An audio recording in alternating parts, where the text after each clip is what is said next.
I don't really know. I mean, as an awake person, when you can't reach out to people, I mean, what are you supposed to do, and how are we supposed to keep our hopes up?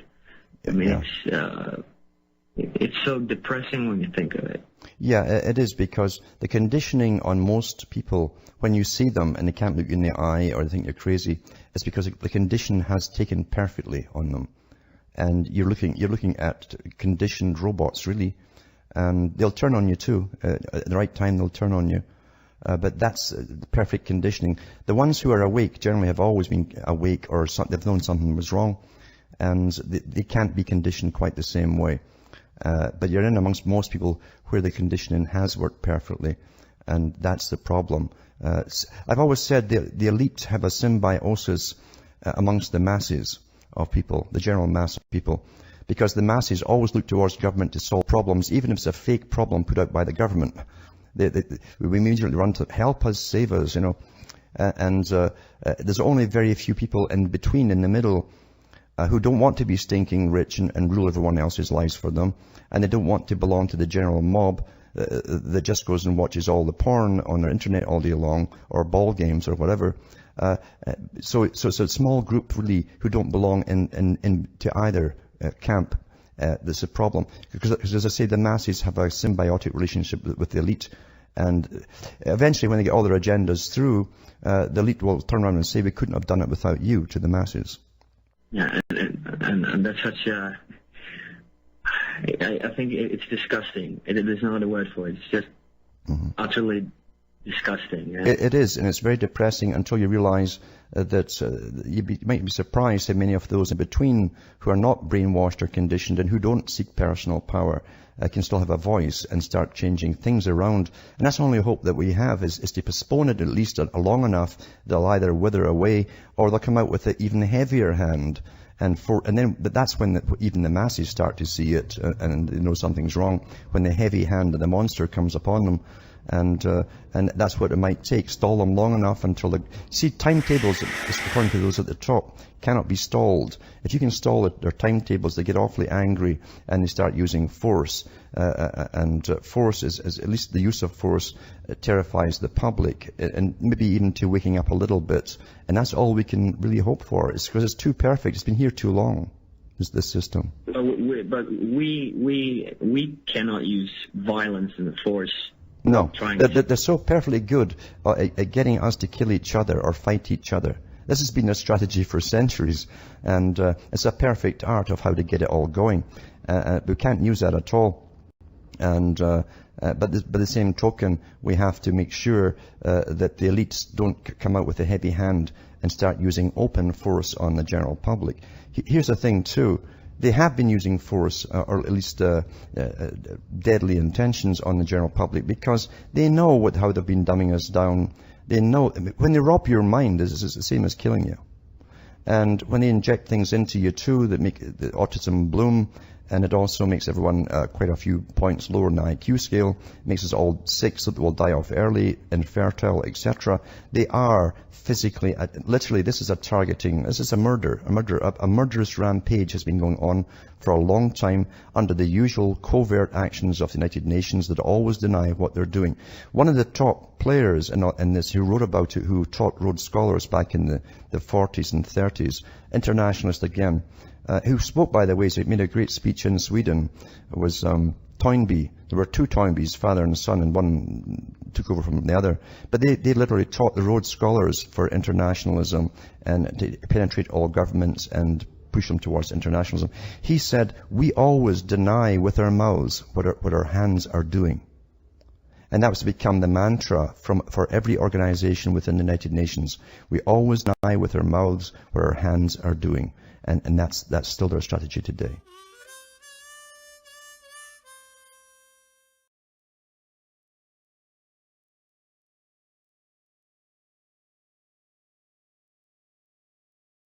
Hi folks, I'm Alan Watt, and this is Cutting Through the Matrix on November the 12th, 2017. I was wondering if this coming week we'll have the same kind of tabloid type, they call it trash tabloids, the type that had all the usual sex stories and so on. which has spread into all the media today, as you've noticed, this last while especially, as this very well coordinated movement goes on across the world, actually, into not just Hollywood. And it's not Hollywood, really. They're focusing on a small group, really. And because I'm sure you could go through the whole darn place and still you could never clean it up, put it that way. And then you have the politicians in Britain under scrutiny as well, because there have been some scandals there too, along the same kind of way, of an MP, for instance, who committed suicide after inquiries into his, I don't know what he did to members of his staff or whatever. But anyway, to me it seems coordinated. Because why wait till now to point out what's been obvious for long before I was born? Everybody's known what Hollywood is like. Everybody who goes to Hollywood knows what it's like trying to get into the movies. And so, why now? What's going on? What is it? You'll find, for instance, that in the UK, with the Conservative government there, which is a mess to start with, the political system and the country, in fact, of Britain is finished, as far as I'm concerned. It's completely finished. The agenda has been to demolish it since I was pretty well small. A good job has been done along that lines to demolish the whole country and the culture, and even eradicate them, in fact. It's all underway. But with the movement to pull out of Europe, what they call Brexit, British exit out of European Union, there's a massive movement underfoot there to try and keep them in, of course. And I don't see them pulling out. I really don't, because politics doesn't work the way that the general public imagines that it happens to work. It's all done by bribery. And holdouts to certain things are simply waiting for a bigger payoff before they'll change their vote or whatever it happens to be. And as far as the politicians go, that's the way it is. Same in the US. When you see so many voting against something, so many holding out, they're waiting to get a better proposal for either a cash reward or some kind of reward or even a boost to their career, something like that. That's how it really works. The system is a cesspool, complete cesspool. Getting back to Britain, they also have put the boot in again, as I say, with the sexual scandals with some MPs there, politicians. Then they have a politician who's appointed to dish cash out across the world, supposedly for good causes and so on. Her name is Patel. She, it's been found out, has been going across in her own time and on holidays too, to see different officials in Israel, including military officials and so on. And the only reason you see them and having private meetings is generally for getting big grants given. Now, these grants are from the British taxpayers, who don't even know what's happening to their money, because it's not their place to know. In democracies, you don't have any rights at all. You really don't. I've always said, why doesn't governments, all governments, even your local governments, give you a complete rundown? It's no big deal to do so. Not these days, with internet and so on, available to anybody in the area to look up and see where all the money is going. And where all the paychecks are going, what kind of money they're dishing out to these characters and so on. Why not? Why not? If they're the servants, why don't they give the so-called masters, let's a rundown where their money's going? By getting back to the story on Patel, she's a lifelong politician. She came into Britain that accepted stacks of refugees back in, must have been the early 70s maybe, from Uganda, when the kind of ruling class at the time in Uganda had been bureaucrats really and middle class and businessmen from India who'd run it for a long time. And they were kicked out by Idi Amin. And they came into Britain. Britain put massive charity drives and plus matched it with all the tax money and so on to bring lots of them in. Well, her family was one of them. And they put her through education in Britain. And she's even put books out about how the British working class, this is a person who lives off the taxpayer, but the British working class is lazy. And they should really be made to work the same way as people in China and other countries and so on. But there she is, going across to, and it's come out since the first disclosures that she'd met, even with Netanyahu, on her own time, on holiday. But she went there deliberately to meet him. And of course they won't tell us what was discussed. But it's come out since then, and from her first apology for making a little mistake, that she's had quite a few meetings with other ones too that she hadn't disclosed. Now it's all come out too. Her husband, interestingly enough, he gets paid a wage too from the taxpayer of Britain because he takes care of some of her work for her, whoever that happens to be. He also has 2 other main jobs. And one of them is the sort of head of a big, massive marketing corporation, but he also works for British NASDAQ. What we're looking at, really, and I've said this for years, many of these lifelong politicians, in fact, maybe most of them, in fact, let's be honest here, see the systems that they work inside, the governments and so on, and the bureaucracies as their own personal business. That's how they see it, like just another business, and they're in charge of it. That's how I see it, actually. That's how they really do it. And now, if her husband was a fixer, you might say, he's a guy who gets big contracts across the world to get things done. Well, and here's his wife who dishes out cash to different countries. Yeah, ding. It's pretty disgusting. But that's the system, and that's just Britain, and every country's much the same too. It really is. Really, really is. As I've said so many times before, we're brought up to be incredibly naive. We're trained to be naive. Hollywood, too, the most corrupt system there is, pretty foul, churns out the movies to keep us naive. And they give you these little Disney-type movies on how genuine, in the fictional movies, these characters are. That they have your best interests at heart. Mm-hmm. That's not coincidental. It really isn't. When I was pretty small, I used to wonder why they occasionally brought politicians round, even when you're 6 or 7. And they come around the schools, and here they are, telling you all the wonderful things they're going to do for the country. And you just looked at the suits and so on that they had. And I lived in a country at the time, in a particular area, that the only people who had suits were undertakers and maybe the local doctor. And even the doctors weren't so well-pressed suits as these guys had, because the doctors actually made house calls in those days. They were real doctors. They were really liked by the community, because they took their job seriously. And they weren't getting paid ransoms to help the people. But anyway, getting back to what I'm talking about is corruption. And then you have all these distractions, literally distractions, of the sexual things going on. That's guaranteed to get everybody's attention because we're animals. We're human animals. And all the psychologists and all the neuroscientists and all behaviorists and so on understand this perfectly well. They always have, long before they had names for their sciences. And you put in the sex there, and everybody's glued to it. It's an instinct. You have the procreative imperatives and things like that. You're hardwired. And so they dish it out, and there you are. Totally consumed for, is that 1 or 2 weeks now? It's been going on.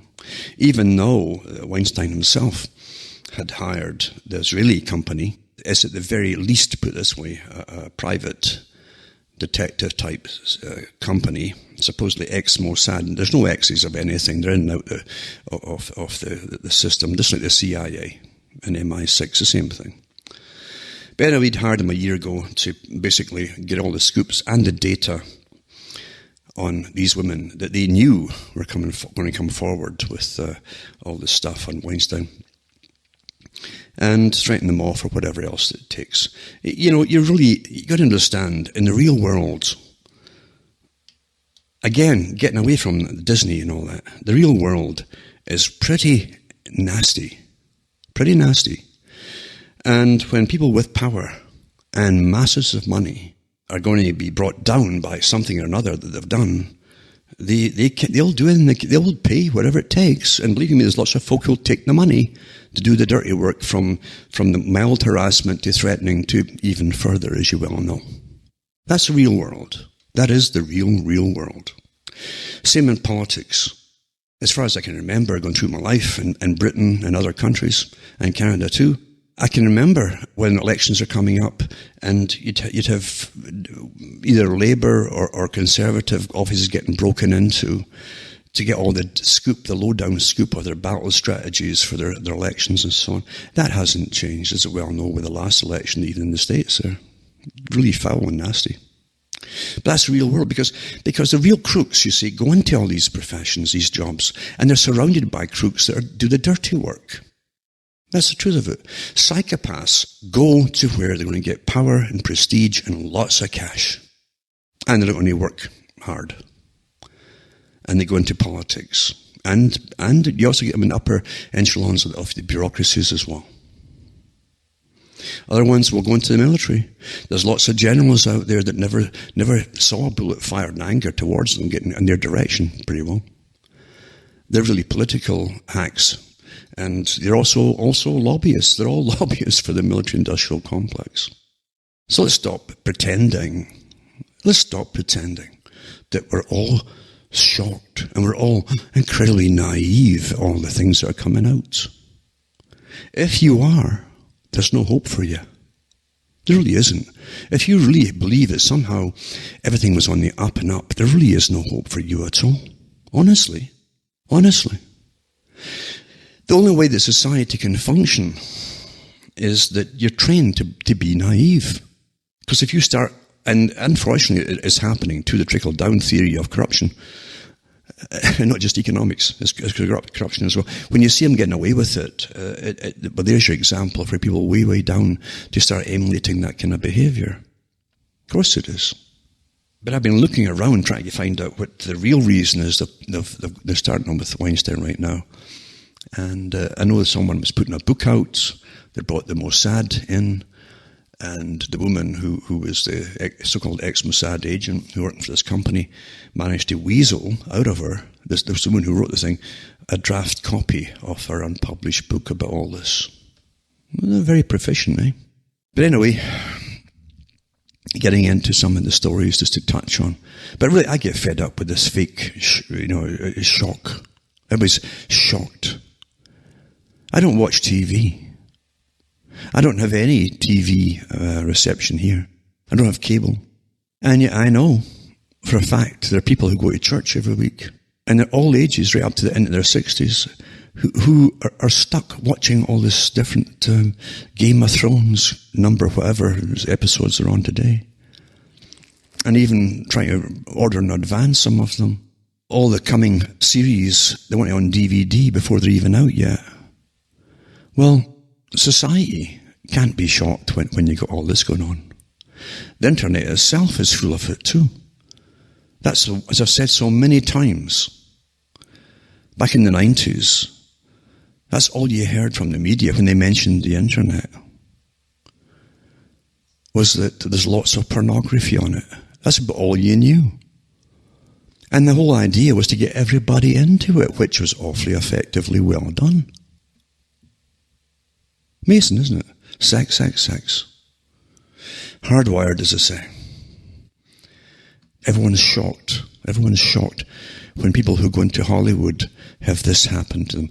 I really don't think there's a single person who goes into Hollywood who doesn't know. I can't see it. I really can't see it. But anyway, that's not the point. I'm not saying it's okay, and I'm not condoning it. I'm just saying, why now? Why this massive blitz of pretended shock and feigned shock about it all? Is there something we're missing that's happening in the world that we're not being told about? Because that's all we've had for weeks now. From all the mainstream papers. And then they have all their copycat stories of similar things, but not quite the same, with other people. It's just astonishing, isn't it? Well, getting back to what I was prattling on about at the beginning, and you have this British politician who's in charge of dishing out, I don't know why, but British taxpayers' money across the planet. From an Israeli paper, it says the British aid minister resigns over undisclosed meetings in Israel. That's one of the first articles that came out before it was found out she'd had many meetings with other ones on the quiet too. She's an employment minister, Priti Patel. This is British International Development Secretary. That's her other title. Priti Patel resigned Wednesday night following a political storm over secret meetings she held with Israeli officials, including Prime Minister Benjamin Netanyahu, while on vacation in Israel in August. Now that was just the one, as I said, 2 or 3 other meetings have come out since then, and on different times she's gone over there. Another one she met too in Britain on the quiet as well. It's quite amazing. The Israeli papers naturally kind of downplay it a little bit because Israel's involved, you see. And it's just, they try to say it was, she apologized for causing a distraction. Well, it was more than a distraction from the work of government. It's more than a distraction. And I say they've found evidence of more meetings she's had as well. And as I said before too, her husband got paid this little bit of money, 25 grand a year, just to run her offices, which is a bit of a joke since he's the head of one of the biggest corporations, maybe in Britain. So her husband is really a fixer and a big lobbyist too, obviously, for big corporations.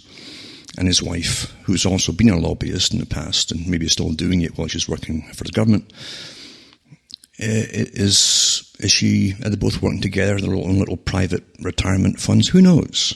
What I'm saying is that wouldn't surprise me at all. I think it's pretty normal. Of course it is. But anyway, as I say, I'll put up some of these links. Now, she also, that book that she put out too, which really got some kickback from the public who supported her financially through her paychecks and all the rest of it too.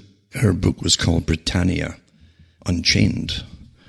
And she suggested that British workers were lazier than those of other nations.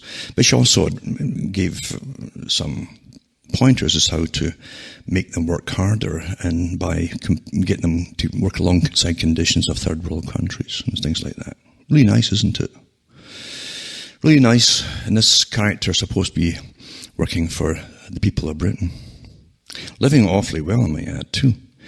And she's an awful liar because if she's been fired now or laid off or should resigned, as they like to put it in Britain, because they found out she had different meetings with these people in Israel. She's also been responsible for getting foreign aid or British aid to Palestine, and she's been lobbying against that. So it makes you wonder who she'd been working for. And this is obviously what some people in Parliament have been thinking as well. But yeah, she's been a lobbyist for tobacco companies and alcohol industries, and she has no problems with making lots of money, and that's part of it too, because I see her husband is a kind of bigger player in the NASDAQ, etc. And you can actually find, if you look into LinkedIn, you can find his resume there pretty well and what he's up to. But now these characters all work together. The whole idea when you're working with these big corporations and lobbying groups and so on, and financial corporations, is to find out what's coming up, to invest in and so on, and head them off at the pass or jump in the action, things like that. And there he is, married to the person who dishes out cash. A lot of these corporations get massive grants from under the guise of aid from many countries. They're like corporate welfare corporations. Actually, all top corporations are really corporate welfare. We pay for them all pretty well. But anyway, that's the thank you that the people get in Britain from someone who's lived awfully well off them, and who really she's got the chutzpah. She's trying to just, shush it off, basically. It's no big deal. And then out came the other stories about what she's been up to as well. The Sun put out one of the stories, Priti Patel faces more cabinet acts after details of more secret meetings emerge. And it says that angry allies of Theresa May have accused International Development Secretary of going to the Middle East to gain support for a leadership bid. Downing Street urges Patel to come clean about any more secret meetings with foreign politicians. Well, good luck on that one. I mean, she denied the first lot, and then when it was found she had a few, well, just a one-off thing on her own holiday time, she went over and blah, blah, blah. And then more came out afterwards. Furious Theresa May demanded to know if Ms. Patel had carried out any other meetings with foreign politicians behind her back, after more damaging details emerged from her August holiday liaisons in Tel Aviv. Well, on a foreign trip to Uganda last night, the cabinet minister confessed to number 10 Downing Street that she had. So she's been doing this probably from the get-go. Devastating admission flies in the face of what Ms. Patel told the PM during a stern dressing down number 10 on Monday. At that time, she insisted that Tory leader that nothing like the Israeli affair would happen again. Ms. May is now expected to take a decision to fire Ms. Patel this morning. Right, she did actually, for misleading her. But that I tell you, this isn't really that unusual. It really isn't. But what gets me too, she also went with a lobbyist for Israel, who's a British member of the House of Lords as well. And that's the smoking gun, you might say, right there too. Quite some, isn't it? What can you say? What can you say? This one here is to do with Lord Polak, his name is, and you'll see in an article I'll put up there, you'll see him in his lovely ermine red gown and the ermine collar and all that kind of stuff. And it says, out of the shadows, a powerful fixer behind Priti Patel's downfall. No, he's not. He's only one.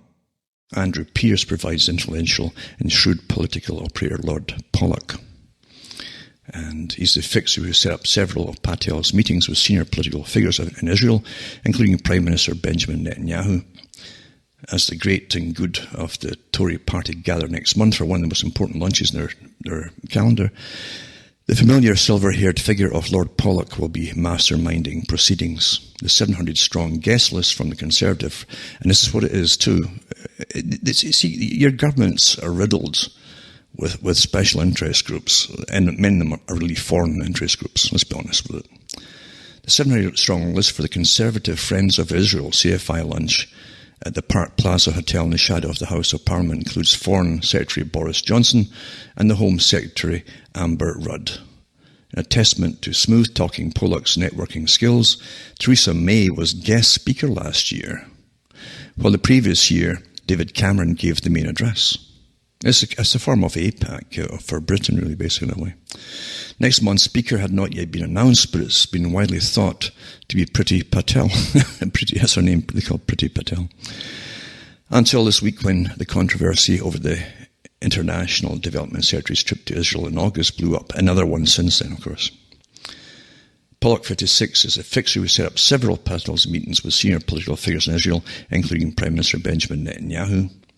He sat in on 11 of the meetings on Patel's so-called family holiday. So I guess he was he on a holiday too? Huh? He was also with her in the two further undisclosed meetings in New York and Parliament with Israeli government officials who are thought to have finally sealed her fate. One of the figures she was introduced to by Pollock is Yair Lapid, the leader of the opposition, who is so widely expected to become Israel's next prime minister. Lapid was at the party Pollock threw in Parliament to celebrate being made a peer in the autumn of 2015. For almost 30 years, Pollock has nurtured the Conservative Friends of Israel and developed the organisation of which he is honorary president into one of the most powerful and influential lobbying groups in the history of the Tory party. Its tentacles, it's actually in Labour too. It has tentacles in every corner. It's believed as many as 80% of Tory MPs are members, but he's done it by operating behind the scenes. He eschews publicity and really gives interviews, and until now has always been regarded as a shrewd political operator.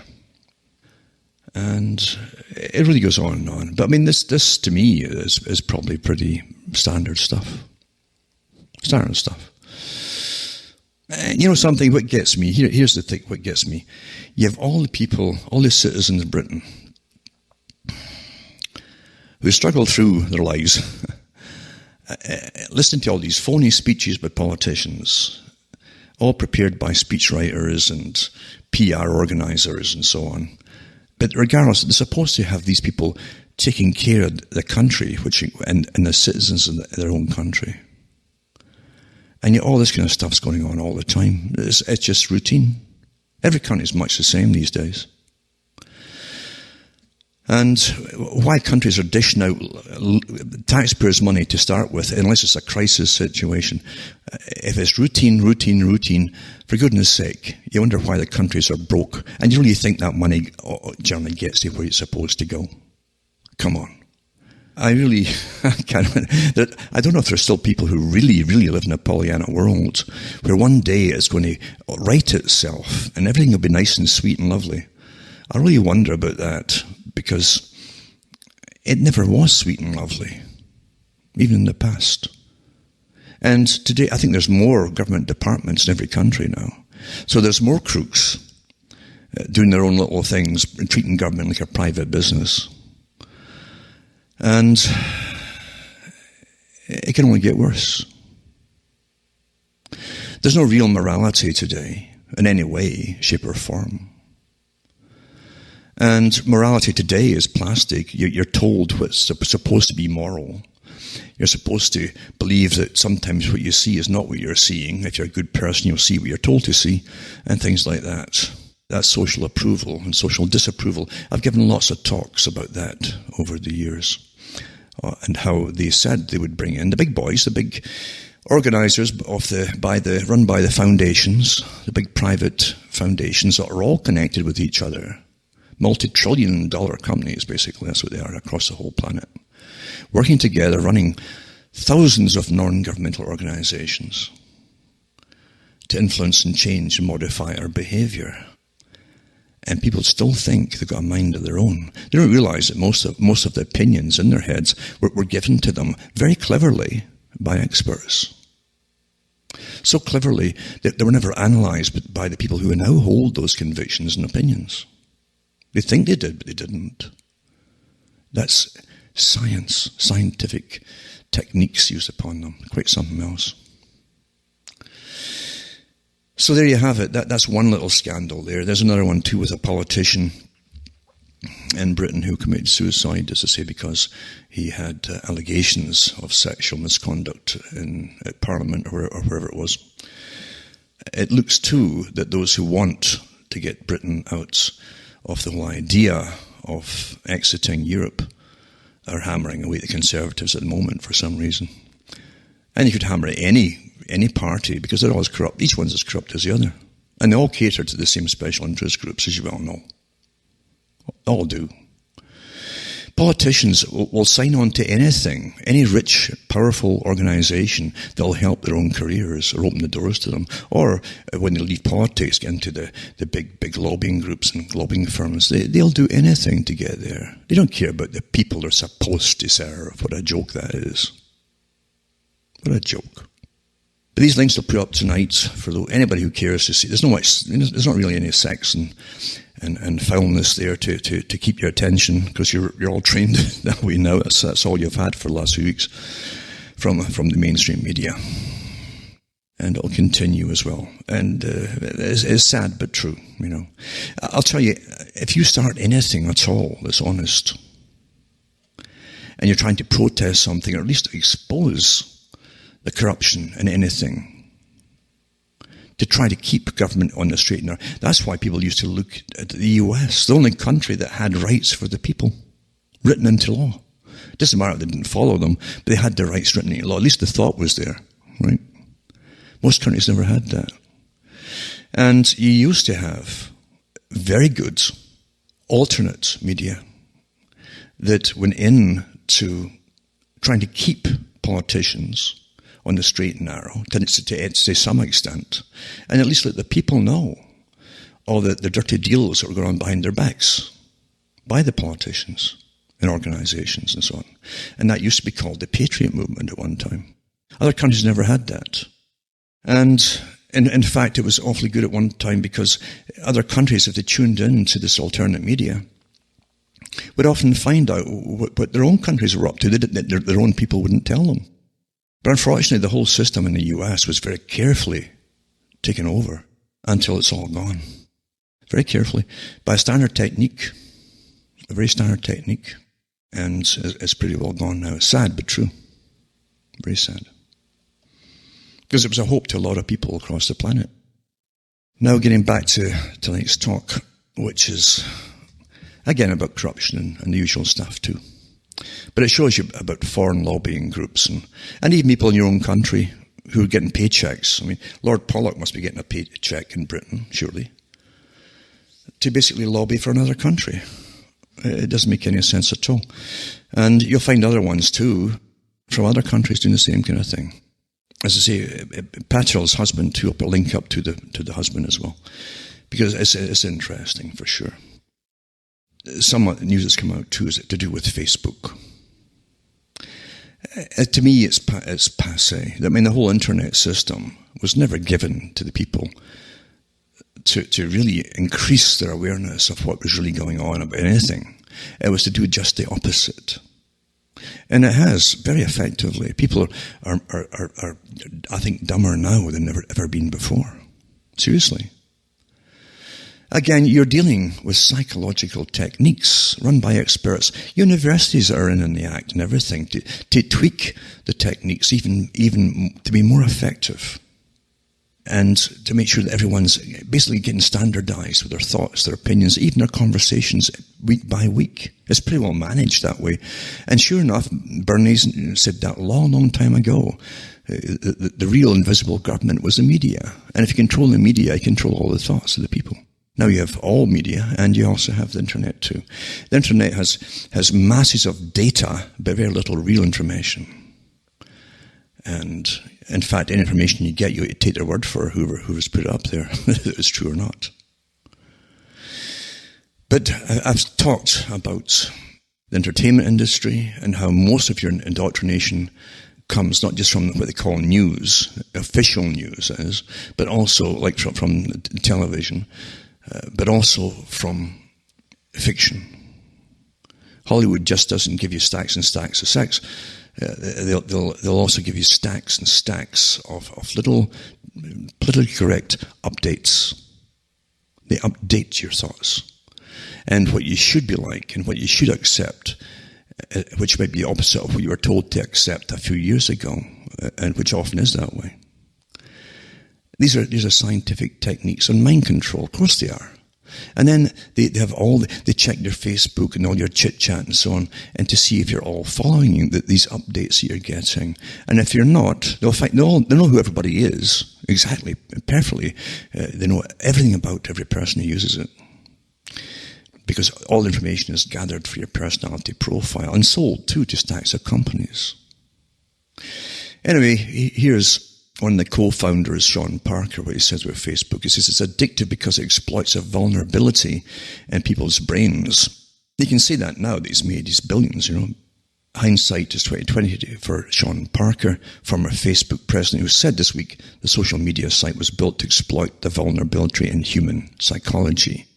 Speaking at an Axios event, Parker said he and his team who launched Facebook in early 2000 were trying to figure out how do we consume as much of your time and conscious attention as possible. I've said it for quite a few years now.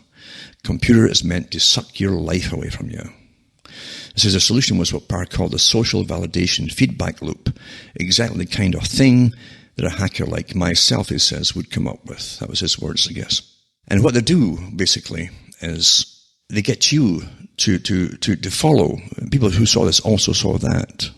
Then you go into it. Then you get your likes and dislikes. Then as your likes and dislikes, it's not to see or to tell the people who put out the story that you like the story. What it is for is to see if you like the story, and then to find out why you like it. Is it because you want to be accepted by a peer group who say, when it says that 3/4 or 70% of the people liked this story, they were good people? You see how it works. They're finding out about you in 1,000 different ways, and you're completely ignorant of what they're up to. Completely ignorant. That's why it works so well. It says users want to post so that their friends like their content, and when their friends like their content, users want to post more. It's intended that way. But that can have some unintended side effects. It changes your relationships with society and with each other, Parker said. Probably interferes with productivity in weird ways. God only knows what it does to your children's brains. They know what it does to the children's brains, actually. I'm not kidding you. I'll put up some links, too, to show you. Never mind the children, the adults, too. It has the same effect, these likes, that you're getting little strokes to be good. Oh, you're good. All the good people like this one. You know, the people who didn't want to go along with believing this is a new normal or whatever, they're bad people and they didn't like that. You see how simple it is? But when you get a kickback or a follow-up on something you put up, or even a comment you make, why do you think it's got all these comments there? Why do you think it's there? Huh? And when real people or fake people or computers and their sock puppets get back to you and say, I really liked your little comment there, blah, blah, blah, you get a little dopamine high. And it's very similar to a little bit of cocaine. They're doing all these tests at MIT. I'll put links up to show you. They know all this stuff. That's why it's there. Now these big corporations, they have incredible power. Same with Google. And you know darn well it's part of the global intelligence network. Of course it is. Of course it is. That was intended to be. I'll put this up and maybe another one, and a different one too, and let you read it for yourself. Another one too says, Facebook addiction, new psychological scale. Researchers in Norway have published a psychological scale to measure Facebook addiction, the first of its kind worldwide. And they wrote about it in one of the journal's psychological reports. That's the name of the journal. And it says, the new measure is called the BFAS, short for Bergen Facebook Addiction Scale, and it's the work of Dr. Cecile Andersen, University of Bergen, Norway, and the colleagues that work with them too. But anyway, they've got a test now to find out how addictive it is. And they talk about the mood modification, tolerance, withdrawal, conflict, and relapse as they go back into. Folk can't keep away from it, even when they try to. It's like getting away from a drug. And it shows you how they do these different tests. And then I'll put up some links too to do with data mining. How companies now know everything about you. Every detail of your life. What you buy, where you go, whom you love is being extracted from the internet, bundled and traded by data mining companies. Now, this is an interesting one. It says, now, what's in it for you? What's in it for you? Good article, but again, with a twist in it too, as everything is out there that pretends to expose something. It does expose, genuinely, but there's always another reason for it. You're played with so incredibly well. Most folk who, again, are trained to be naive don't even see it. They don't even see it coming. They don't. It's like that movie Devil's Advocate, and Al Pacino, who played the devil. That's what he said. He says it always works. He says, because they never see me coming. They never see me coming.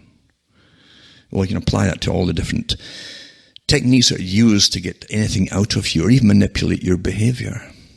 Big time. This article says, over the past few months, I've been told many more interesting facts about myself than my social security number. Guard a bit of the vast amount of data that's been collected on both online and off by companies in stealth. So it tells you how he's managed to get some of the data back to find out what they've got on him. And it says Google's ad preferences believes I'm a guy. It tells you how they've profiled you. Guide to in politics, Asian food, perfume, celebrity gossip, animated movies, etc., etc.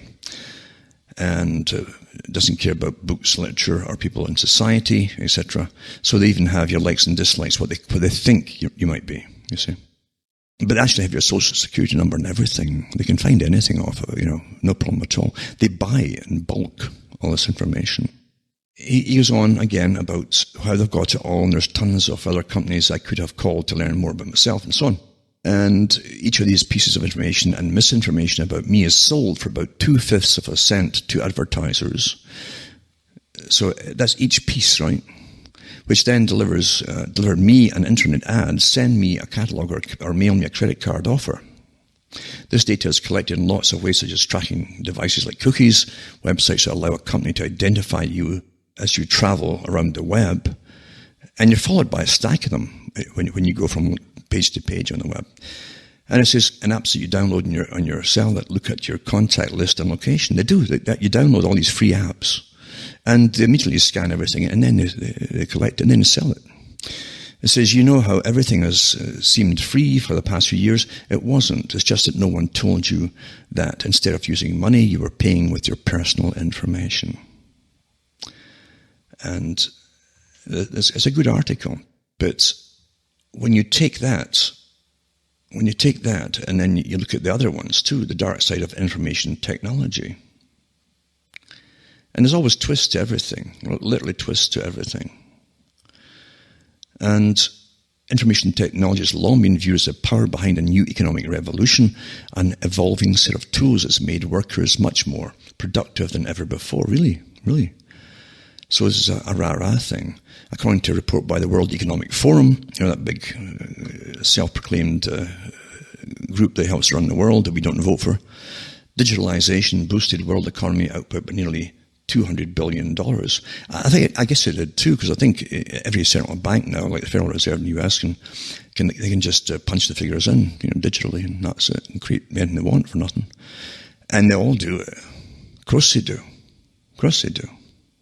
That's the most secret club you've got across the world, is these characters that run your central banks. And they move them around too, from country to country. Anyway, it says that the dark side of IT hurts employees, the organizations and so on, about the research, etc., to develop and validate the measures of scales for various constructs and structural equation modeling to analyze relationships amongst them. Then they go to talk about techno-stress and so on and so on. And employee misuse of internet technology. I'll give you examples of that too. And then the data brokers selling your personal information in their article.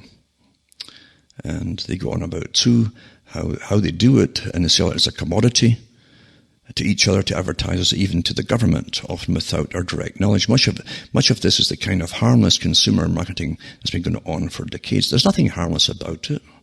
You should have privacy in what you purchase, or I don't care what it is you're purchasing, or what you're eating, or anything else. This is what's changed is the volume and nature of data being mined from the internet and their mobile devices. It's now a multi-billion-dollar industry that operates in the shadows with virtually no oversight. Likes, dislikes, their closest friends, bad habits, even your daily movements, both on and offline. They know everything about you. As parents never had this kind of control in the past over their children.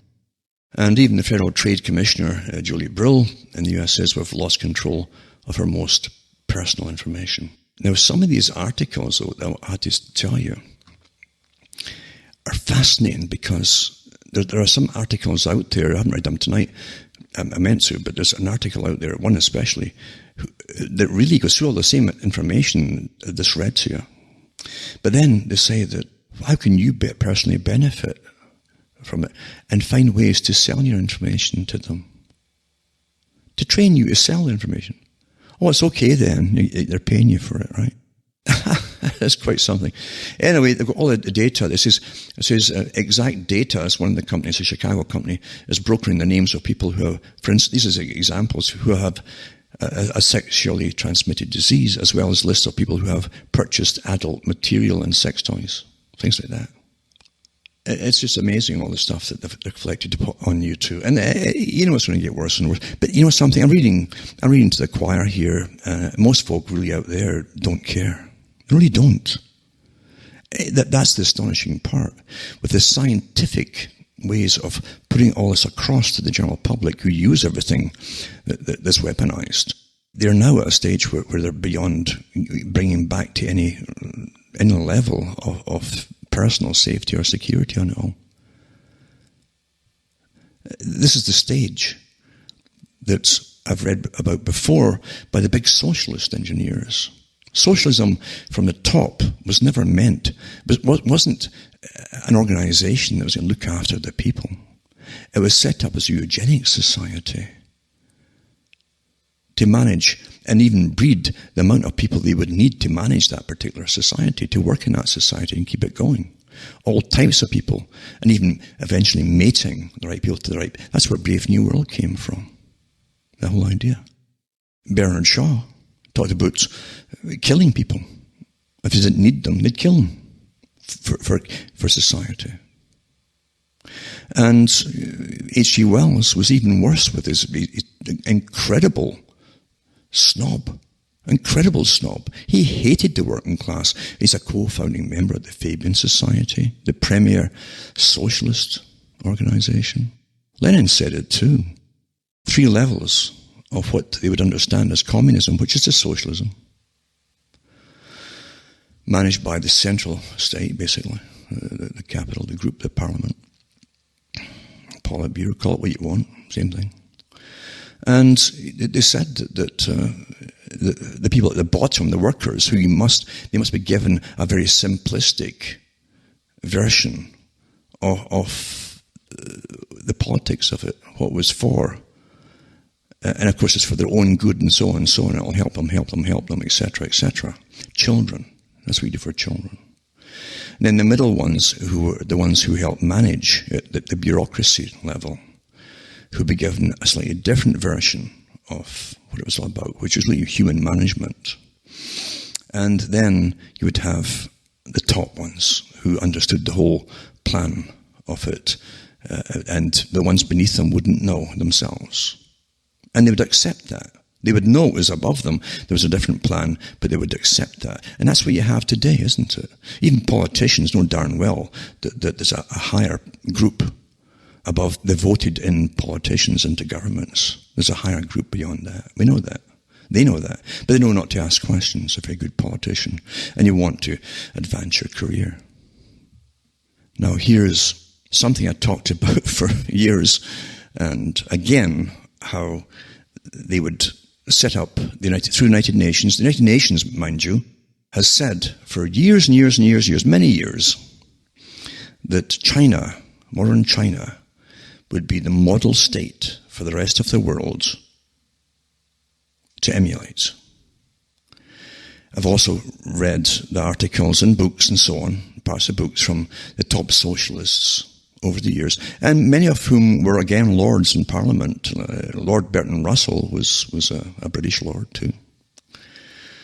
And so here he is, wanting socialism, again a managed society where they would basically sterilize a good chunk of the population if it didn't need them anymore. And they keep, what you're hearing today more and more and more, we don't really need all these workers, manual laborers in the West, because China's doing it all. See, they're the manufacturers. But also they would create social approval, disapproval. Russell said they would give you, through like technocracy, they would simply dish out, the government would dish out to everybody, even companies, but every citizen would get something put into their bank account every week or two, on the same time, same date, but what you hadn't used up from the previous inputs would be simply disappeared. You couldn't save it up. You couldn't withdraw it either for tangible money or anything. A different set of rules for the people above who are managing you all, of course, naturally, in this good, equal society. Anyway, here's China, and good citizens will get fast internet and other benefits. What are you hearing here? Same thing here. Punishing you, hiding your websites, hiding articles that you put up. You're not going to get access to them because you're naughty, you're bad. You're not parroting the good PC stuff, your updates, and you're not for this and you're not for that. You're naughty. Well, eventually you'll have, when it's totally cashless society, you will find punishment. And again, like Jacques Attali at the United Nations, he said something similar about winners and losers in the New World Order. In his second book, he mentioned there'd be fast internet for the goody people, the goody two-shoes, and slower stuff for those in the rural areas too. You'd be losers. So you'd move. Agenda 21, 2030, what do you want to call it? It's all the same 21st century agenda. And it says, by 2020, the behavior of every single citizen and legal person, which includes every company or other entity in China, will be rated and ranked. Participating in China's credit scores will be mandatory. This is from China. On June 14, 2014, the State Council of China published a document called Planning Outline for the Construction of a Social Credit System. In 3 short years, based on the government's plan, Chinese tech giants WeChat and Alipay have already launched their own credit scoring system. A national trust scoring system exists now to rate people in China and secure them services based on the social credit score. National database will merge a wide variety of information on everyone, assessing whether taxis and traffic tickets have been paid, whether academic degrees have been rightly earned, etc. The credit scoring systems of WeChat and Alipay work in a similar way to collect data from users. WeChat too, says Tencent and developer of the messaging app WeChat, with more than 850 million active users, launched its own credit system early August, signaling that private social credit systems are alive and well. Then Alipay's similar too, and so on. No one understands you more than data giants. Controversially, data giants do not hide that it judges the types of products shoppers buy online. Someone who plays video games for 10 hours a day, for example, would be considered an idle person.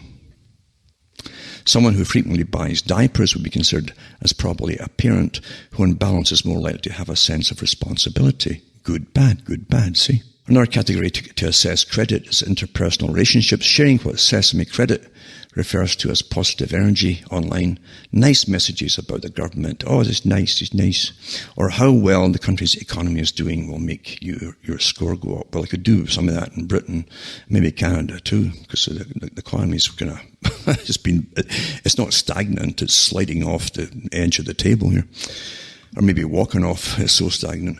Sesame has promoted the consumer benefits of I guess I just lost some points here. Sesame has promoted the consumer benefits of a good credit score, from a prominent dating profile on the matchmaking site to VIP reservations with hotels, car rental companies, and so on. The social credit system also affects foreign business. While many reports have focused on how social scoring will affect individuals, a more interesting aspect may be implications for doing business in China, including foreign companies. It says the data will be collected from multiple sources by a so-called National Credit Information Sharing Platform and used to generate ratings for each company.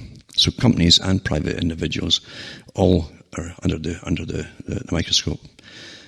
The scores have an immediate impact for companies, incentivizing them to self-restricting their behavior by following regulations and government industrial targets. So the government's the boss, centralized planning, of course, and the communist system. Amazing too. I remember years ago talking about the richest communists were all multimillionaires. Now it's multi-billionaires, maybe going into multi-trillionaires now. And it's still a communist system.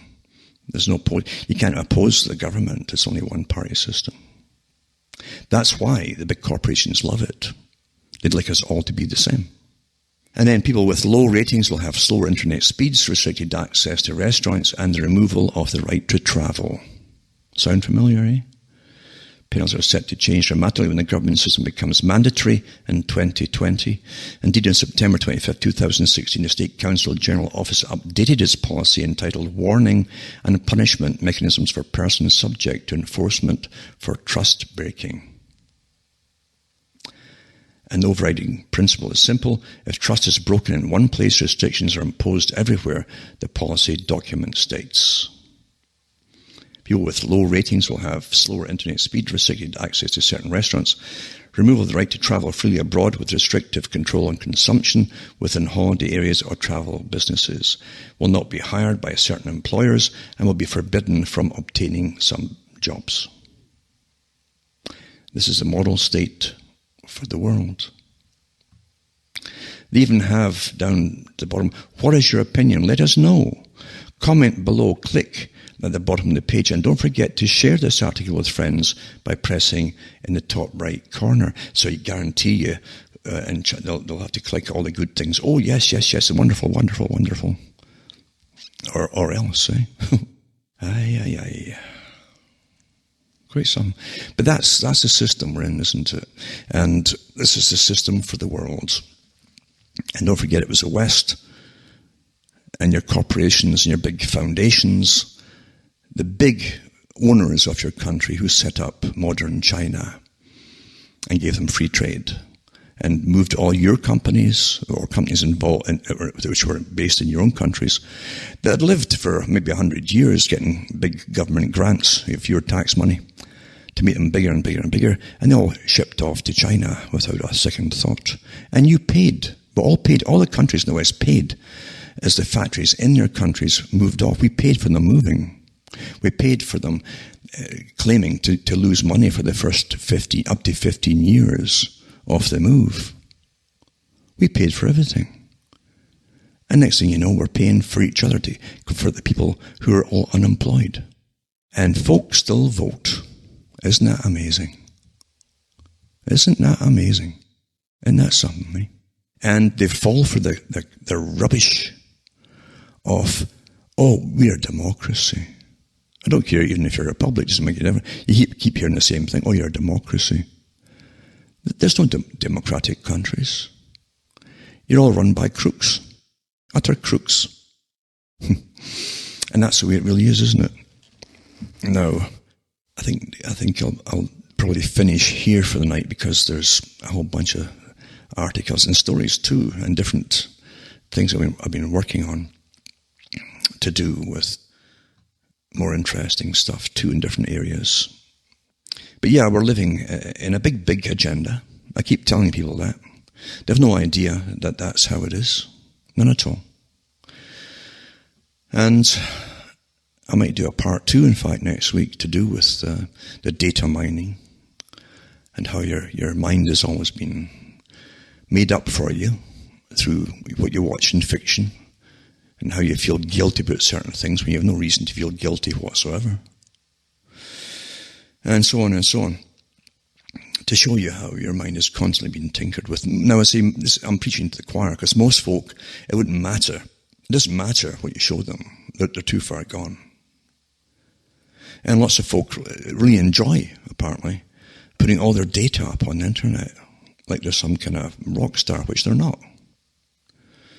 And even rock stars would have more privacy, because they'd be advised to have more privacy than the general population. Everything's for the big boys. That's why they gave you the internet.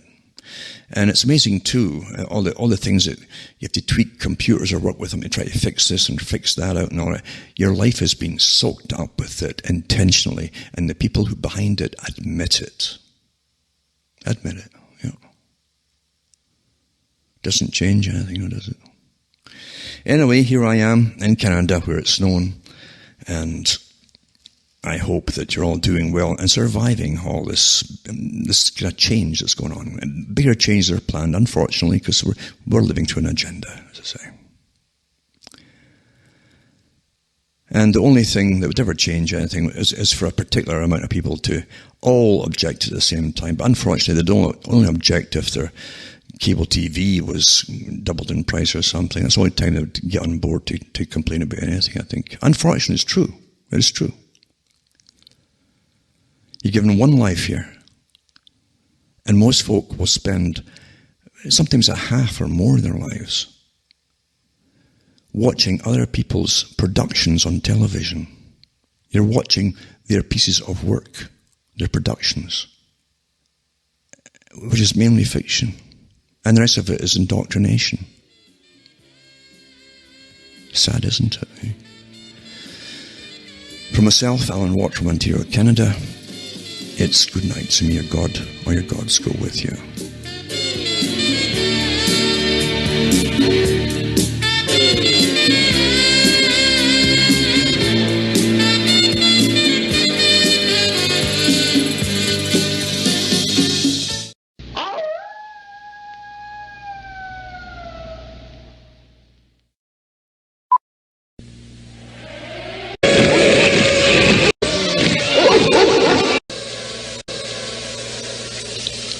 Across the Americas and around the world, once again, you're listening to the Hour of the Time.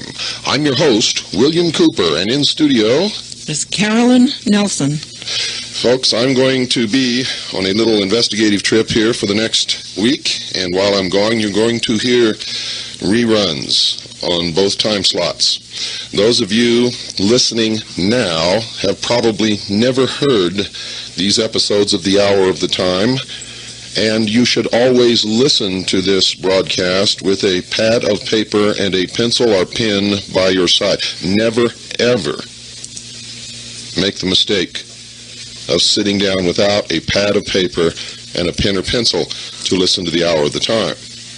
We have very short patience around here for people who do not follow directions. So if you call up and want us to recount the show for you because you didn't have your pad of paper and your pencil, I'm sorry, we don't have time to do that. We're very, very busy here. So make sure you get it the first time. If you miss a telephone number because we only say it once, that's okay. Now, I want you all to remember and try to catch both broadcasts each day, simply because they're not the same, ever. What's broadcast in this time slot, 5 p.m. Pacific, 6 Mountain, 7 Central, and 8 p.m. Eastern Standard Time, is not the same information that is broadcast during the later time slot, which is 9 Pacific, 10 Mountain, 11 Central, and midnight Eastern Standard Time. Tonight's show is important, for it verifies everything that I've been telling you in the Mystery Babylon series, which we have done 31 episodes of, and we have included The Dawn of Man, which ran prior to the production of the Mystery Babylon series, in any orders for this series. So that actually makes 32 tapes, but tonight's episode will be episode number 32 of the series known as Mystery Babylon. Don't go away, folks. You need to know what you're going to hear tonight. For those of you who don't believe that those who call themselves illumined, the only truly mature minds in this world, and thus are the only ones capable of deciding the future or of ruling the rest of us, those of you who don't believe these people have infiltrated all levels of our society, our government, our military, our law enforcement, I want you to listen carefully to what I'm going to read you. I am going to quote verbatim an article which appeared in the newsletter called Aid and Abet Police Newsletter, Volume 2, Constitutional Issues for Lawmen, Number 1, Volume 2, Number 1. That's Aid and Abet Police Newsletter. Now, this letter, according to the editor of this newsletter, was written by a police chief. Here he uses a pseudonym, so he says, so that the police chief's identity is not revealed. However, as you will find out if you have listened to our series on Mystery Babylon, this is not just a police chief. This is a highly degreed member of the Masonic Lodge. And he gives himself away with his symbology. For at the end of his article, he signs it, quote, "So mote it be," unquote. Aid and Abet is put out by Officer Jack McLam, who has been written up as one of the best police officers ever produced by the state of Arizona. We neither endorse him, nor do we condemn him. As far as Kaji is concerned, our vote is not in yet on this organization. We know that in order to bring about the New World Order, they need to identify everyone who will uphold the real law, the Constitution, the supreme law of the land. They need to identify those people and get them out of positions of authority, and if necessary, take them out of society completely. There are organizations which exist solely for the purpose of identifying those people in government, those people in the patriot community, those police officers serving in police organizations who would ultimately support the Constitution and the Bill of Rights against any effort to destroy it. Aid and Abet may be one of these means. We do not know that for certain. But if you listen to this letter, because it's signed with a pseudonym, may not be from a police chief at all, but may be from those who control Aid and Abet to tell the police officers what is expected of them in the New World Order. Again, we do not know this to be true, but we have discovered, ladies and gentlemen, in our investigations that those who oppose us, who would destroy us, use the Hegelian dialectic of political conflict resolution. They control both sides of every issue. They set in motion methods and means to identify their enemy and destroy their enemy before their enemy can hurt them. And that's why we have been on the losing end for literally thousands of years with these people. I now quote from this newsletter. To the question of, do some judges, prosecutors, and police officers today commit dishonest acts to put criminals away? I answer an unequivocal yes. But it is hoped that it is not done without just cause. True immorality exists only when the cause is not just. Notice how they've turned the definition of morality around. And he goes on, after more than 20 years of service to my fellow Americans, I realize what reality is. The truth is that today many judges, attorneys, police officials, and officers are devotees of the religion of secular humanism, myself included. Some of our members, mainly out of fear, will not admit that SH is a religion, that secular humanism is a religion. They are apprehensive that we might be treated as the so-called Christians have been treated under the doctrine of separation of church and state. Such fear might be well founded if this were 15 to 20 years ago. Not so today. Reason being, colleagues of our faith are, for the most part, in control of the agencies and organizations such as the ACLU, ABA, Justice Department, etc., that would normally protest such cases. Although this may at first seem unfair, it is not. But allow me to proceed, and I believe you will come to full understanding of this and many other important facts. My feelings are that it is time we shepherds open the eyes of our flock and further sort out those we cannot take with us into the 21st century. I'm going to pause here. In case you don't understand exactly what this man just said, I'm going to read this paragraph again to you. Remember, this is purported to be a police chief writing under a pseudonym to the police newsletter called Aid and Abet. Listen very carefully, ladies and gentlemen, and you'll see when I've labeled you sheeple, I have not been incorrect. Quote, my feelings are that it is time we shepherds open the eyes of our flock and further sort out those we cannot take with us into the 21st century. Now, those of you who thought that I was insane when I told you that if you don't go along with the New World Order, if you can't renounce your old religion and your old societal ways and your old morals and conform to the new age, you will be exterminated. They make no secret of this. I continue.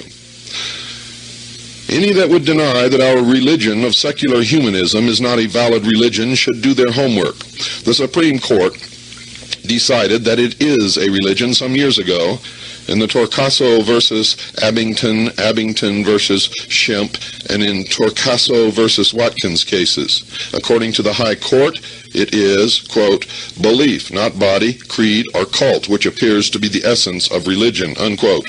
It further explains that, quote, belief refers to some sort of universal view of life, of the world of mankind, a belief that is held to be true about mankind, unquote. In essence, the Supreme Court said that one's religion can be, quote, any worldview with or without reference to God, theistic or non-theistic in nature, unquote. I hope this helps others to understand our faith. However, this, of course, is not the main point of my speech. I wish to address the abuse of police officers who ascribe, knowingly or unknowingly, to the moral tenets of our religion in regards to ethics and morals. Nationwide, our devotees are enduring horrible discrimination at the hands of a very hypocritical faction of society, the Christians. This discrimination comes as we humanists exercise our own religious beliefs and apply our morals, quote, on the job, unquote, so to speak. Yet other officers may apply their own individual belief systems, morals, and ethics at will without any condemnation. This is undeniable discrimination. Fortunately, our religion is the fastest growing of any in all of history, and many of the younger generation within the criminal justice system, including police officers who ascribe to sound secular humanist principles, are now in management, which is of benefit to all. This does give us sway power and is a plus for our side. Still, there is far too much discrimination against those who would apply a most important principle of our religion. Quote, situation ethics, unquote. The principle of situation ethics allows the individual to focus correctly on only the goal to be accomplished. Morally speaking, little, if any, consideration need be given to the method or means, as nothing else supersedes its importance. Of course, concern is given to finding a means of accomplishing a task or goal so as to have the least negative impact on the least amount of our people. Notice he says our people. In my youth, I recall hearing the great Green Bay Packer coach Vince Lombardi describe it this way, quote, winning is not everything, it is the only thing, unquote. Much of our society lives by this principle today. Yes, even many of those who profess other faiths and occupy pulpits throughout America. Personally, I think the principle of situation ethics is best described by examining the legal definition of ethics and morals given by our now compatriots, the communists. The communist definition is, quote, everything is ethical and moral as long as it promotes world communism, unquote. This is pure secular humanism. We can learn much, incidentally, about total commitment from the communists. The Marxists have, out of pragmatic necessity, expurgated a minimum of 90 million people in the pursuit of man's noblest mission, world peace. What intelligent person could call immoral any means used to accomplish this all-important goal? Do you think this guy's playing with a full load of bricks here? I don't. And he continues, in our great humanist manifestos, signed in 1933 and 1973, we explain our moral creed, which is very much the same as the Marxist creed, yet set forth in much more palatable and tactful terms. Here is a brief summation of our beliefs regarding ethics and truth. Ethics. Moral values derive their source from human experience. Ethics is autonomous and situational, needing no theological or ideological sanction. Ethics stems from human need and interest. To deny this distorts the whole basis of life. We strive for the good life here and now. And that's from the Humanist Manifesto 2, written and signed in 1973. Authority and truth. We reject those features of traditional religious morality that denies humans a full appreciation of their own potentialities and responsibilities. Traditional religions often offer solace to humans, but as often they inhibit humans from helping themselves or experiencing their full potentialities. We can discover no divine purpose or providence for the human species. Humans are responsible for what we are or will become. Remember, folks, I educated you in that part of the Masonic religion and the religion of the Rosen Cross and the Knights Templar and the Knights of Malta, the Red Cross of Constantine. All of these believe that man is in a state of becoming. Becoming what? Becoming gods. I continue. Humans are responsible for what we are or will become. No deity will save us. We must save ourselves. That's from the Humanist Manifesto 2, 1973. After 20-plus years of conditioning, our society now largely subscribes to this philosophy.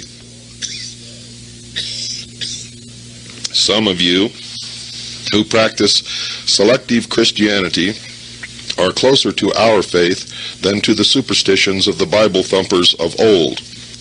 In selective Christianity, of course, you choose certain portions of the so-called Word of God to believe in and discard the parts that are not convenient. Don't you see that in this we are just alike?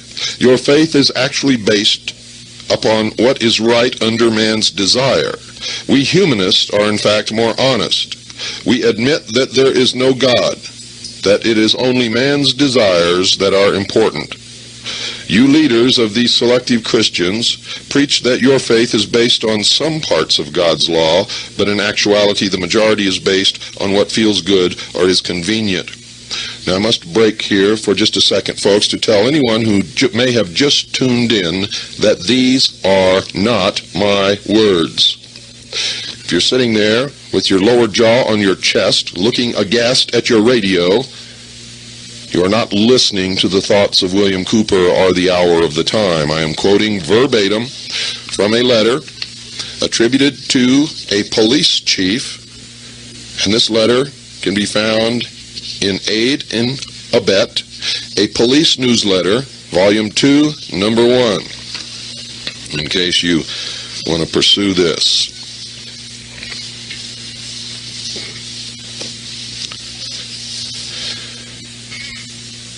Quite obviously, I'm continuing now, quite obviously, America's government now operates under the guiding principles of humanism.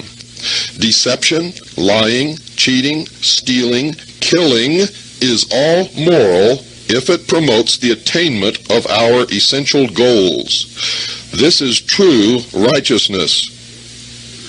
Folks, I got to stop right here and tell you this is true bullshit.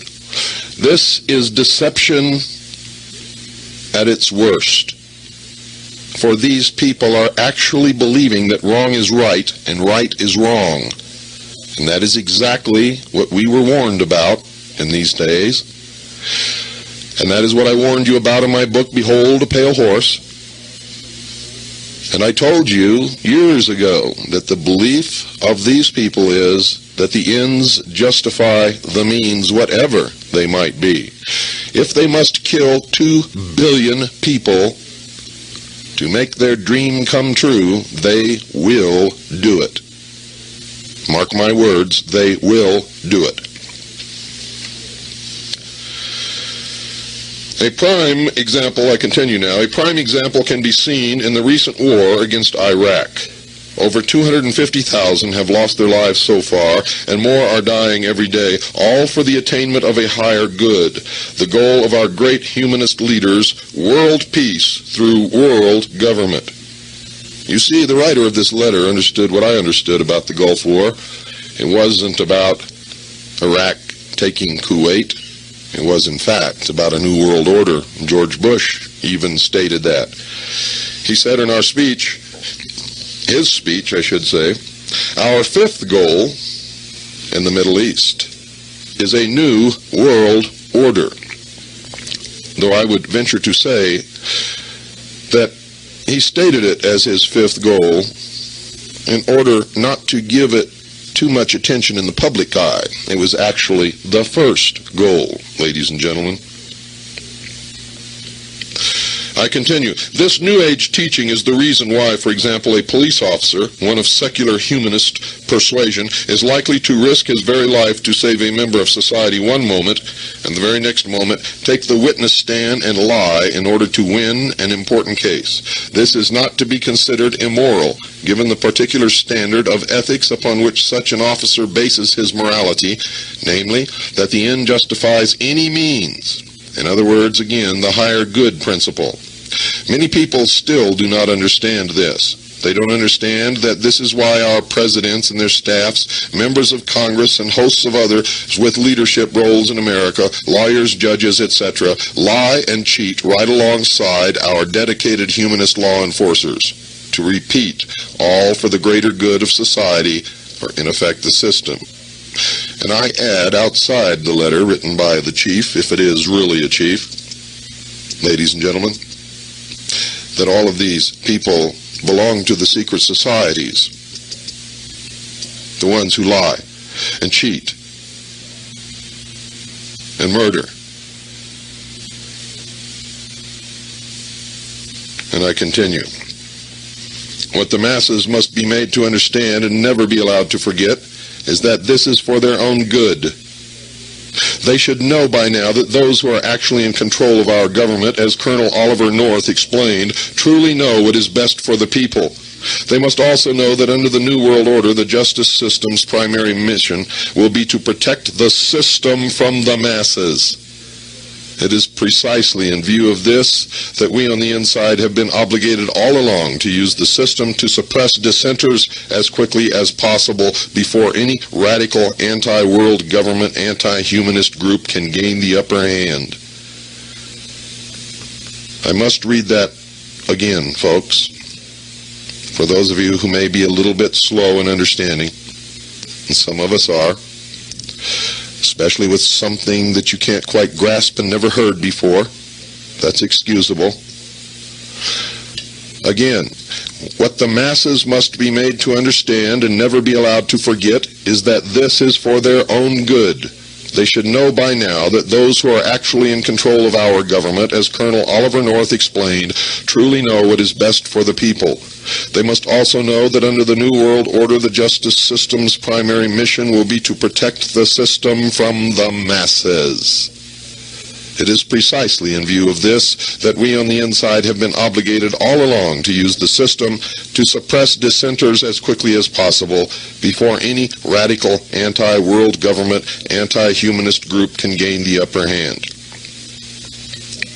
You're aware, of course, that the vast majority of Americans seek only peace and security. They hardly even realize that they have virtually made government their new god, to which they turn for the fulfillment of every need. Our New Age leaders, and we soldiers as their arms and legs, stand ready to give the masses all for which they pray. And ladies and gentlemen, I, William Cooper, in the hour of the time, have warned you that if you don't wake up, if you don't change the course of the future, that you would get exactly what you want, and that you would be slaves in a new world order. You see, to revert to the state of childhood means you must have a daddy. Some daddies aren't too nice, and even the nice ones restrict your personal freedoms until you reach the age of maturity. In this case, there will be no age of maturity, I can assure you. I continue with the letter. Let me repeat, our job within the criminal justice system today is to protect the plan, the system, and punish those that our leaders decide are enemies of that system. You doubted me when I said there was a plan, ladies and gentlemen? There is the verification that there is, in fact, a plan, an ancient plan. I continue. Of course now, as with our Soviet colleagues under New Age humanist situation ethics, we are not limited in the methods we may apply to win. We can therefore proceed with unobstructed haste to make the masses safe and peaceful. Let's look again at our example of that police officer who routinely risks his life for others and yet will lie on the witness stand to help his government win some case in court. If some of you are still surprised at this, then perhaps you haven't understood what I've been trying to convey, nor have you understood what your children have learned so well over the last 20 years within the government school system. It is that we are living in a new age where man has wisely placed his trust in government instead of some superstition called the divine or God. It is the old religious morals that have caused all of our problems. A new age calls for a new belief system, a new moral code, a new religion. It is exciting to see most all of the religions of the world coming nicely together, united in preparation to serve the new world order. Remember, I told you that your religious leaders are not really on your side, and all the churches that belong to the World Council of Churches are bringing you all closer to one religion which will not resemble anything that Christ taught.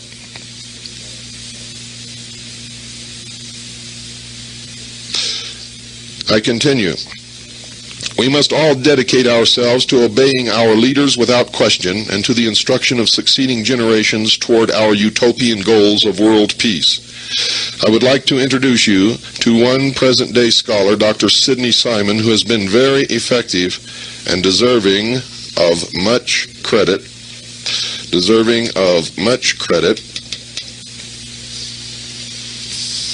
For his efforts in this work of re-educating humanity. He speaks plainly, and his meaning is unmistakable, as when he says, quote, "We do not need any more preaching about right and wrong. The old thou shalt nots simply are not relevant," unquote.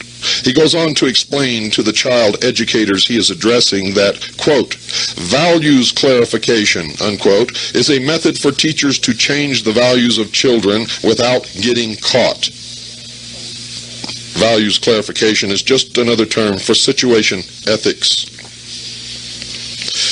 A book in use by educators called Weep for Our Children spells out values clarification as part of the new morality. Listen to this carefully. This is a book in use by teachers teaching your children right this moment. It's called Weep for Our Children.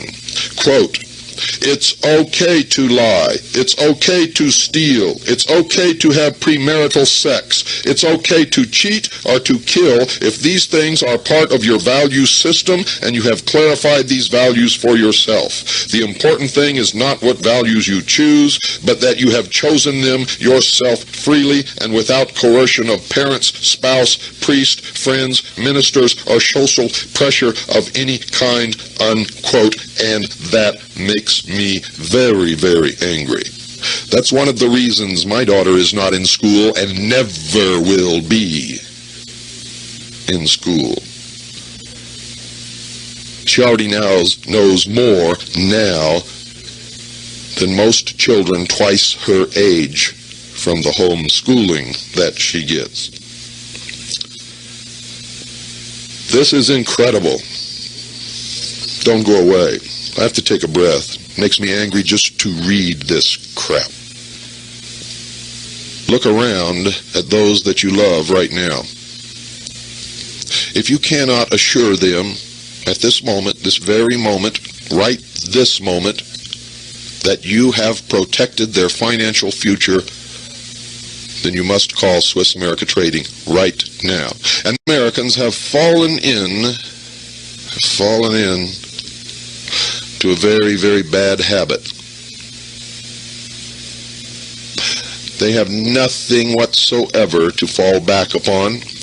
And if they were to sell everything that they own, the average American family would be left with approximately 2,500 fraudulent, counterfeit, usury Federal Reserve notes, the value of which are constantly declining. Always. Always. Or it has to make the debt economy work. You see, for you to pay off a debt, someone else must borrow an equal amount or more. And this must continue all the time. Ladies and gentlemen, I'm going to read the last paragraph again. I want you to hear this. Remember, this is a book in use by teachers, educators, called Weep for Our Children, and it spells out values clarification as part of the new morality. Quote, "It's okay to lie. It's okay to steal. It's okay to have premarital sex. It's okay to cheat or to kill if these things are part of your value system and you have clarified these values for yourself. The most important thing is not what values you choose, but that you have chosen them yourself freely and without coercion of parents, spouse, priest, friends, ministers, or social pressure of any kind," unquote. It is such that secular humanism proponents in the government schools, the teachers whom we can thank for remolding the values of these next generations. When the government national child care bill is passed, it will be a great day for humanists and proponents of world peace. What wonders we can achieve once we have the attention of the nation's preschoolers for 6 to 9 hours a day. Look what we have already accomplished with the older age groups of America's youth. As I hinted earlier, this new society based on the deity of man will demand a new kind of law enforcer. Remember I told you? They believe that man is in a state of becoming what? A god. He says, as I hinted earlier, this new society based on the deity of man will demand a new kind of law enforcer. One of our educators said to me some weeks ago, America's religious zealots of the past would be shocked at the changes the people have allowed. She was correct, for after all, it was James Madison that said, quote, we have staked the whole future of American civilization not upon the power of government, far from it. We have staked the future upon the capacity of each and all of us to govern ourselves, to sustain ourselves, according to the 10 Commandments of God, unquote. But it is a new day, and we are fast proceeding into the 21st century.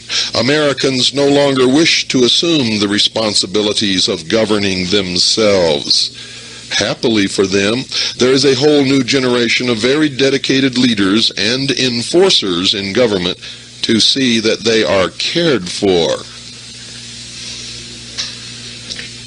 Let me address for a moment the question of police manpower.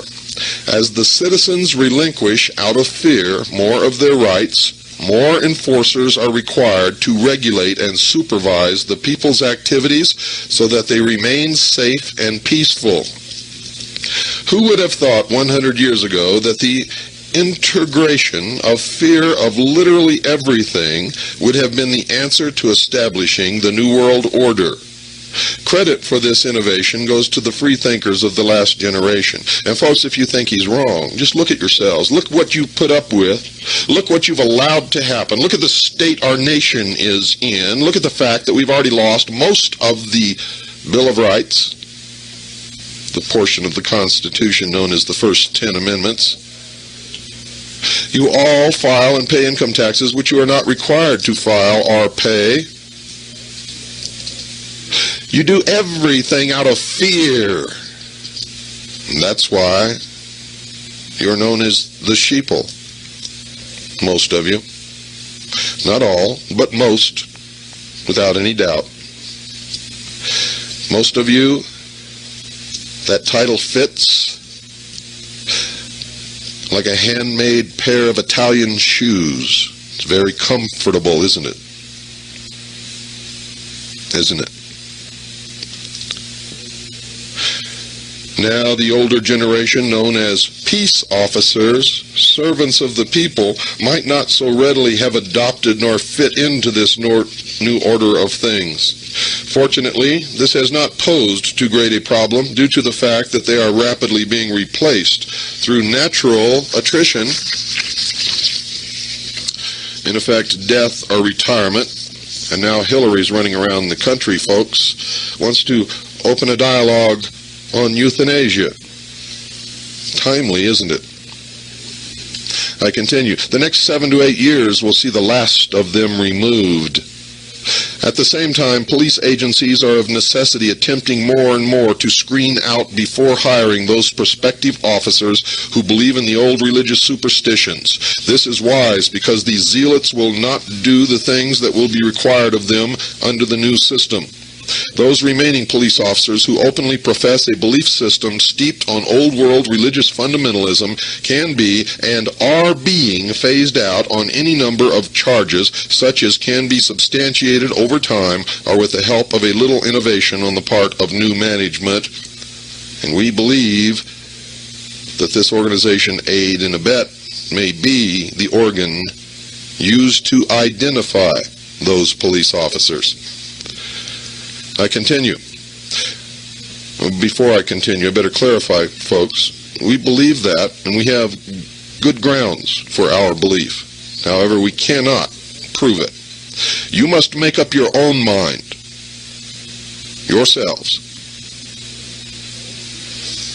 I continue. Some of these old-time officers complain that this type of job discrimination is unconstitutional and immoral. But we know they are wrong. Under situation ethics, all things are moral as long as they promote the goal.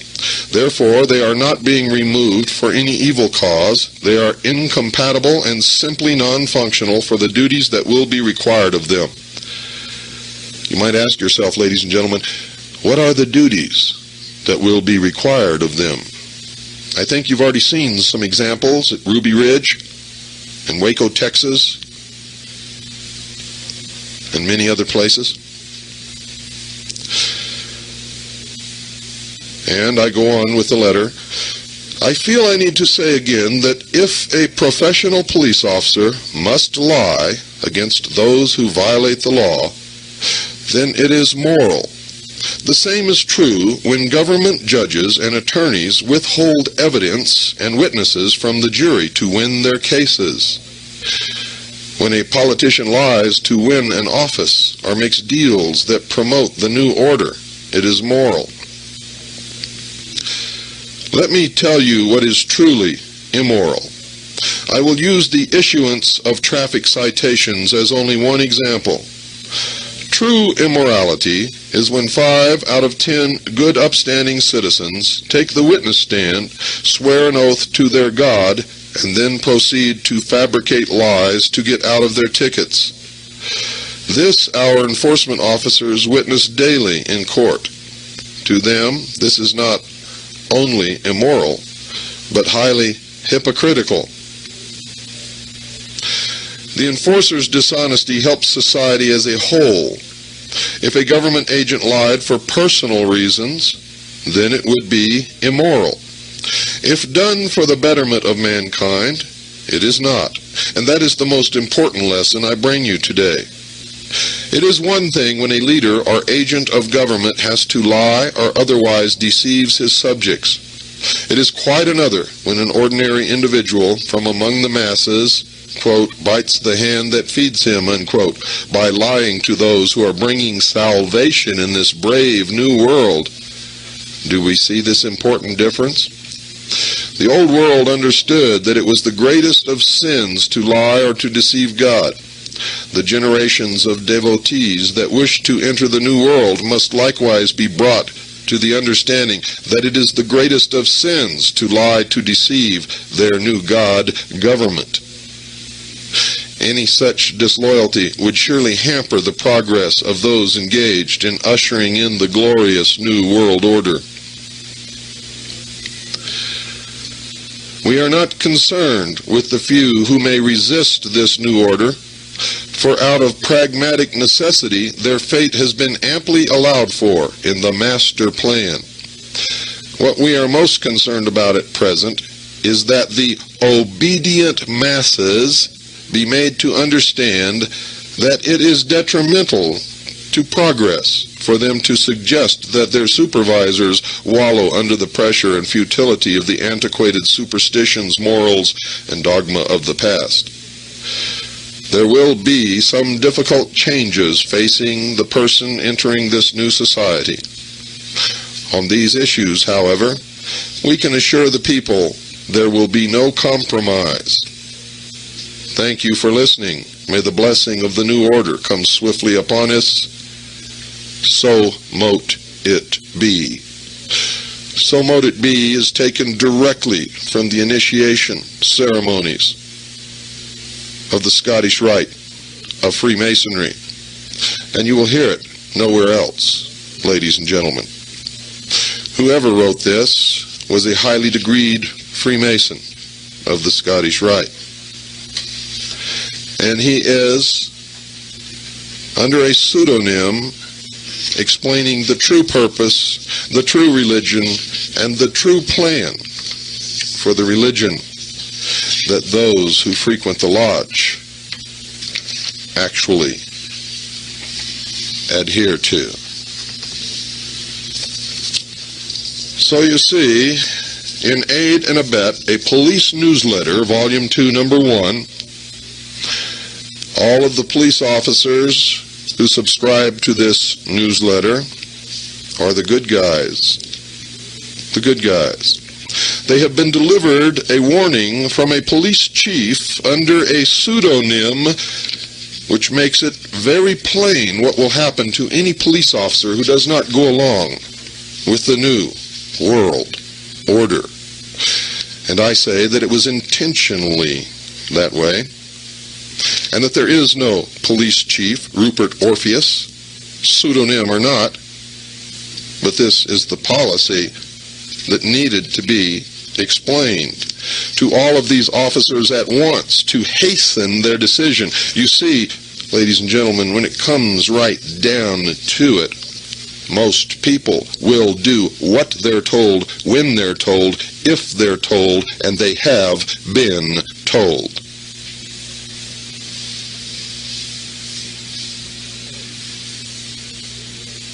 I hope that you are intelligent enough to understand what you have just heard and exactly what it means. If you are not, dear sheeple, God have mercy upon your soul. You're going to need it.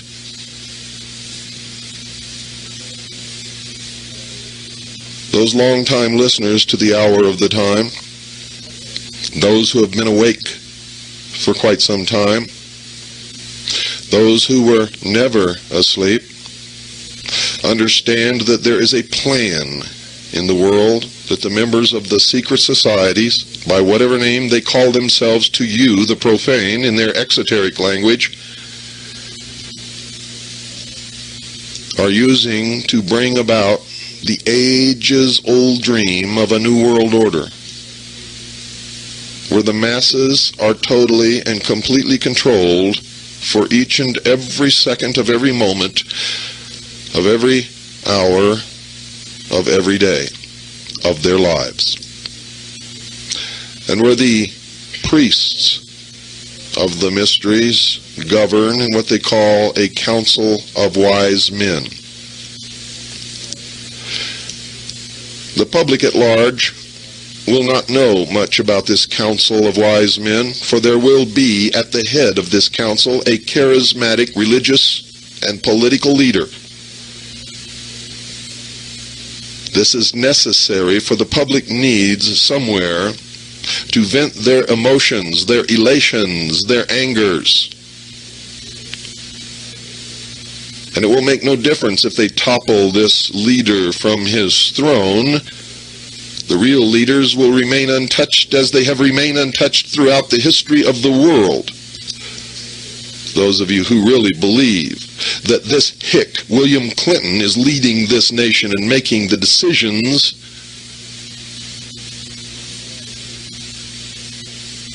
you probably, at some point within the last 24 hours, thought you were Rush Limbaugh and set on half your brain.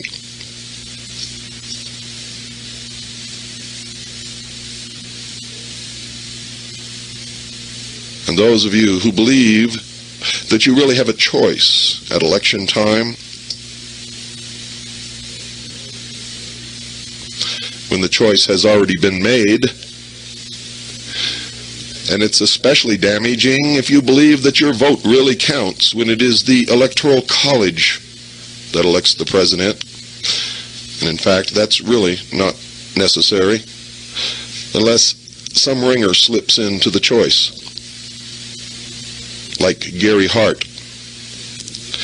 Didn't you wonder why Gary Hart was completely and totally destroyed forever because someone photographed him on a boat with one woman not doing anything wrong? And Bill Clinton is not even tarnished.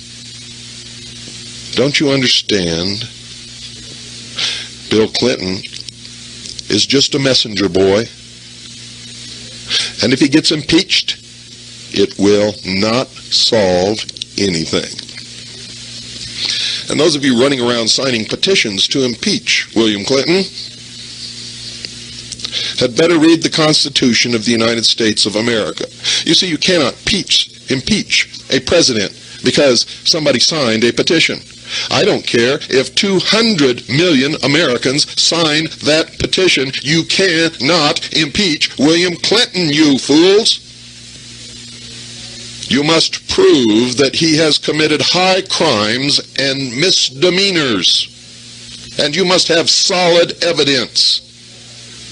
And you must have witnesses that don't die overnight. And documentation that doesn't disappear by the time next week comes along. Do you understand? Once again, they have you whirling around in circles at the end of a cul-de-sac. Good night, and God bless you all.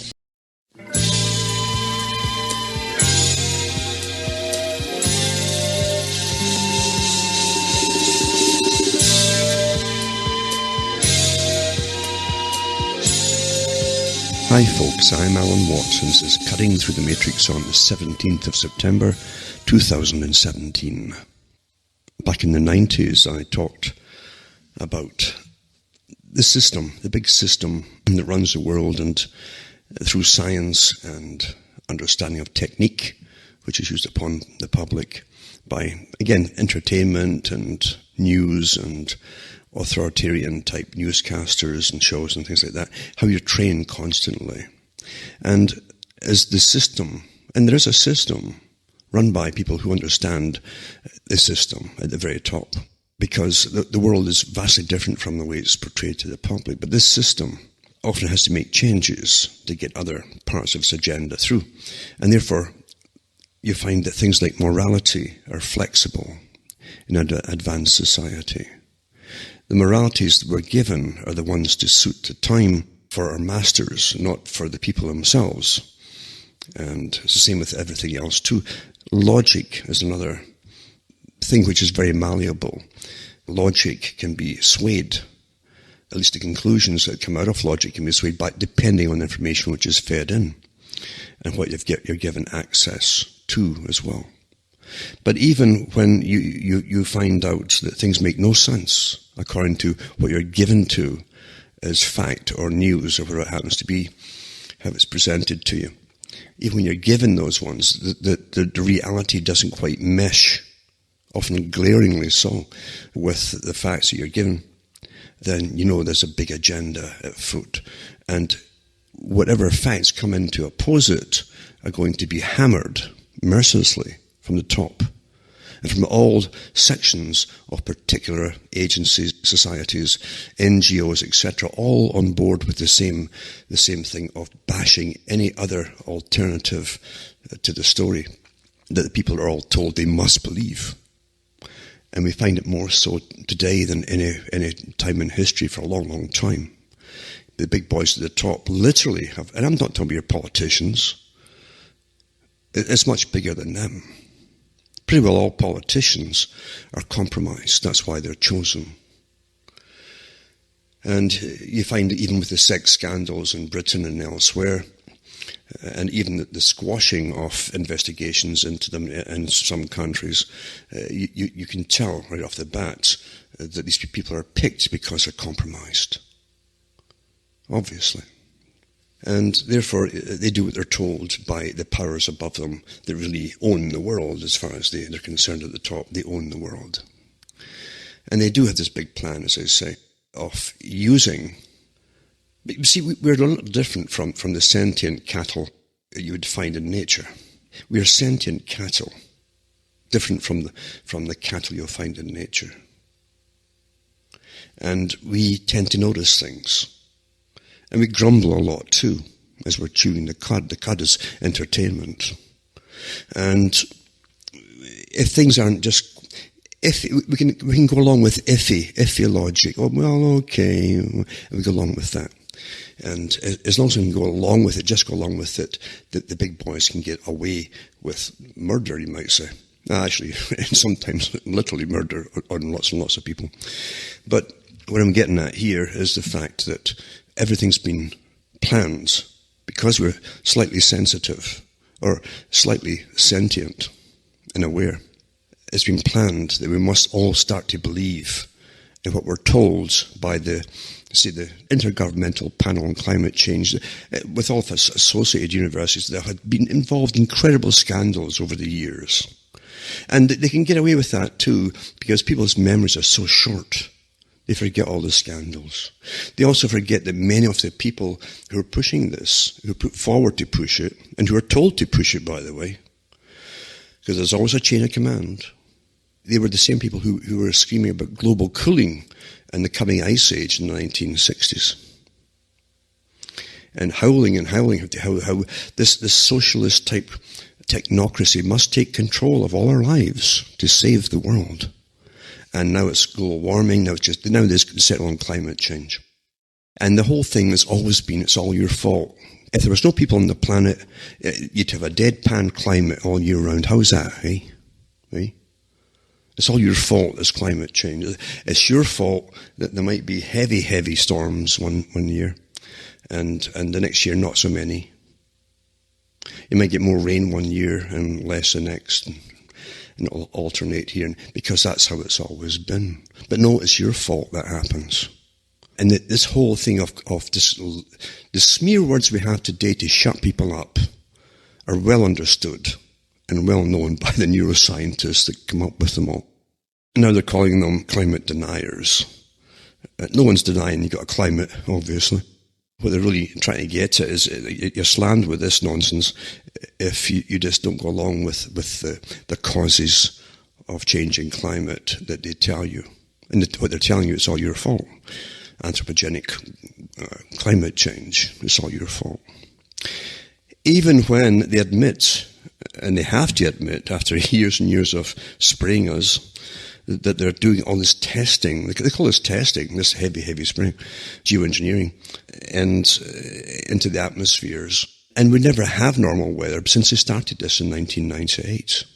They admit themselves that if they started heavy spraying to geoengineer the atmosphere, they couldn't just stop it. There'd be mayhem. But it also means, obviously, that going into it, building up this high-level, permanent cloud around the planet, as they're talking about it in the stratosphere, getting into that loading dose, once they achieve the perfect amount in the air, then getting to that stage, you get lots of upheavals at the same time. But no, it's your fault. It's your fault that you notice it. It's your fault you see the planes spraying the sky, and it's your fault that you think they got something to do with it. Because the whole agenda, and you'll see all the far left and all the middle and all the rest of them all on board because they're told to be on board with it. Because the whole future of mankind on the planet, to get the whole end of the nation state, the end of personal individual rights, as to where you're going to live and so on. You must give it all up for a regimented collectivist system run by your betters, the people who are being appointed and trained in their pseudosciences that you'll have to eventually worship. You're seeing what really was the real old Soviet system, which was exported to the West. You're seeing it on steroids. Because this is where they'd hoped eventually down the road to go in all their fantasies. But so did all the socialists, where it was communists or the national socialists. That was the difference between the two. One was national socialists, the other one was international socialists. And there's a couple other differences too as to who would dominate it. But that's still on the go. And they got these people there are people definitely, and you've met them, who just know how everybody else should live. I'm sure you've met some in your lifetime. They'll know exactly what you should think. And I've met a few, actually, who people I like. But you give them a couple of drinks, and they'll have a little disagreement with you here and there, and there's no argument, there's no raging argument, but they can't let it go. And when you say, okay, we can agree, disagree, it's no problem, which it isn't for me, but they'll say, oh no, they can't let it go. They're going to try and try to get you to agree with them on something. Well, if these people had, say, a different place to be born or something, or born into the right family with a bit of edgy power, they could probably be up there telling you how to live. And they would be. And what you'll find is, if you give them that kind of power, they're utterly intolerant of any other opinions or any other way of being. And that's what you're seeing coming in. You wouldn't believe what really does go on. Remember, the whole Agenda 21 idea, the Limits to Growth Club of Rome, these are all connected groups. There's a simple pyramid system of all these different groups, the ones at the very, very top. Some of them I've mentioned in the past. Not from my guessing games, but from their own books and so on. You can go into all the different groups that stem right back to the groups that came out of London, World Wildlife Fund, Sierra Club, all with the same people on top, by the way. And long before that, the names that you heard in your lifetime, going back into the 1800s with some of them. And the big mantra from them all, and from the Julian Huxleys and the rest of them, was just, there's too many people if they keep breeding like this. Meaning too many of the wrong people if they keep breeding like this. And the answer now is to end a nation state, because I always wanted that, a global system, reducing the population by every means possible. And I mean by every means possible. And it's coming, it's here actually. And there's no fanfare about it as folk just drop dead all over the place with cancers and getting younger and younger all the time. It's just quite normal. It's a new normal. And that's because the big masters of the world who own it all know what's causing it all, and they're not worried about it at all. If they were worried about it, there'd be a hue and cry. What's killing our livestock? That's all of us. But you can go into the books yourselves and you can find out how blatant those behind the agenda have been in the past, at least their front men and women, who after World War I came out, once they established the League of Nations, talking about the end of the nation state. And the Fabian Society, of course, that was funded by some of the richest people on the planet to supposedly look after the rights of the working class by telling the working class what to do. And they were all in bed. They were communists on one side, but they were multimillionaire communists. And you won't find that very unusual. You've got to get rid of this working class nonsense that you've been fed, and let the working class do all the work, and those who came up with the plans just reap the harvest. This is quite simple. But you find that H.G. Wells, that was a front man, a propagandist for the Lord Alfred Milner group, and the clique who knew each other very, very well. He knew Rudyard Kipling too, who came out with his own writings about the empire and the empire's role in the world, going towards a world governmental system. And H.G. Wells talked about the League of Nations, where it says this will be held to be the start of the end of the nation state, a form of world government headquarters, where the bureaucrats of departments in government, they really run the show, keep it going, put it that way. They could converse with each other and go over to meet each other and make little deals and sign things. As we call them Sherpas today too, as they come up and draft up things for amalgamations and bypass the political side of debate. It hasn't changed. Now it's pretty wide open today how it all works. Only because there's masters above them. Believe you me, if the richest people on this planet, very old money, were a bit upset at all about what's happening today, it would be stopped immediately in any quarter. Now, one of the reasons why people are getting really rushed through the agenda at the moment is because they are the end product. The generation right now, we're the end product of massive entertainment, brainwashing, titillation through all kinds of things, and debauched as well. If you actually watch television, you can't help but be debauched. That's what it's there for. Until every value you had, getting back to old morality, is out the window and stomped upon or flushed down the toilet. See, it really is. And you know it, and I know it, and I don't watch TV. But that's why the reason is so easy to rush it through today. Because there's no unified morality on any particular area to stand up for. Most folk, in fact, are so contaminated. And that's what Bezmenov said, Yuri Bezmenov, who came over from the KGB. He says the KGB has nothing to do, really, And it's not like spies in James Bond. He says the real system of spy work is to do with subversion of the culture, which means the morality as well of the people. And they couldn't believe it when he came over in the 1970s, in the 80s, how incredibly well had succeeded. Starting with the youth, of course, and actually their parents too, because there wasn't they'd been doing that before World War II. And running all the industries and the culture industries with their agents in the States and elsewhere, and pushing the same thing.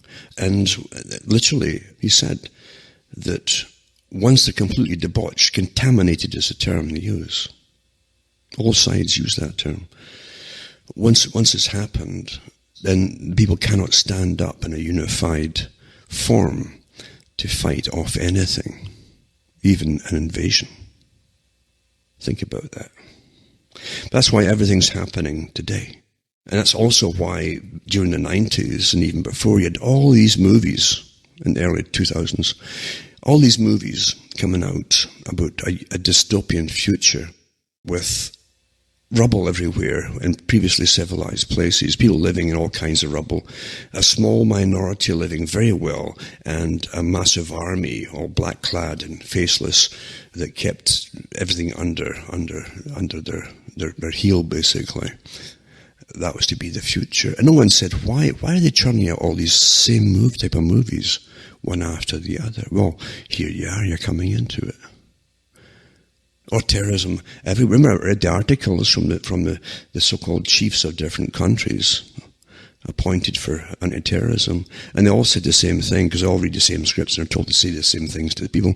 Get used to it, because you're going to have it for the rest of your life and beyond. This is a new method of completely controlling everyone as we go through this transformation. Remember, the century of change, the 21st century, where all this has to be accomplished. And you're all stuck in your crowded cities. The nation state is to wither away. And that's what Marx said too, just coincidentally, isn't it? The nation state would wither away. And I read the articles too from the think tanks for NATO countries, for the military. And they were talking too the same thing about the city-state and the end of nations. That's the future. And you'll all we're all classified already completely.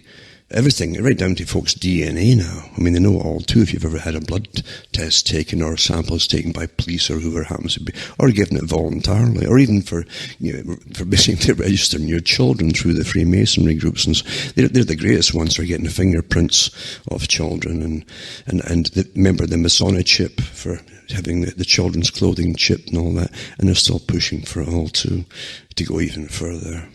Everything ties together from this central source at the top. Quite interesting when you look at it, isn't it? But you think about the things that you should be offended by, that you're even watching daily. You're consuming the filth, really, which is called entertainment today. And at one time, you say you wouldn't let these people who put it across on television so anywhere near your children, if you had any sense at all. And now you're watching the same stuff yourself. And it's put across as entertainment. And I can go on and on and on. But it's not for me to moralize. I'm not moralizing. I'm just telling you how morality is flexible and suits those who own you. That's why if they had some strange plan of more conflict for 100 years war or something, they would switch it so quickly back, and every movie would be about the brave officer going off to fight in the war, and he'd be married again with a wife and children again, and that'd be the norm, and so on and so on. It would suit them fine. It's very, very flexible according to what you consume. Remember that article I read too, from Parameters, the Army magazine, and it was written by an intelligence officer in the US who was very proud of what their achievements in basically using the same techniques that helped basically take down America, and they're using them abroad on our cultures now and how successful it would be and so on. But they also talked about the mind has no firewall. And if you lowered the firewall off the mind, if you have one, if you're sentient, you know that ideas and what you're seeing are pretty dangerous. They're weaponized. Weaponized glimpses or images or whatever, very weaponized. You wouldn't believe how much work goes into it all and sticks in your head and has its consequences. Male and female, doesn't make any difference. They've got this equal opportunity brainwashing and equal opportunity contamination for everyone in this system. The mind has no firewall, but always remember that if you're aware at all, try and always be aware that you must keep that firewall up. And that also means, well, I'm not going to watch this and I'm not going to watch that. I've read articles too on the air a few years back about a psychiatrist, I think it was, in Canada, who was brave enough to put an article out in the newspaper why he'd left the job. And it got to him, and his job was literally being assigned to work with perverts in prisons and things and go through these programs, these stupid programs that really are meant to contaminate and destroy the person that watches the stuff. The idea being they can alter the behavior of these pervs by little shocks or whatever it happens to be, if the rapid flickering of this scene, that scene, and of things that you shouldn't be watching in the first place, and how it's infecting him. His behavior, his thoughts on things, and no doubt affecting his family life as well. Well, why are you watching all that kind of stuff? And I'm not really, as I say, I'm not moralizing. I'm saying, why are you watching that kind of stuff? If you truly want to be your own person, or do you?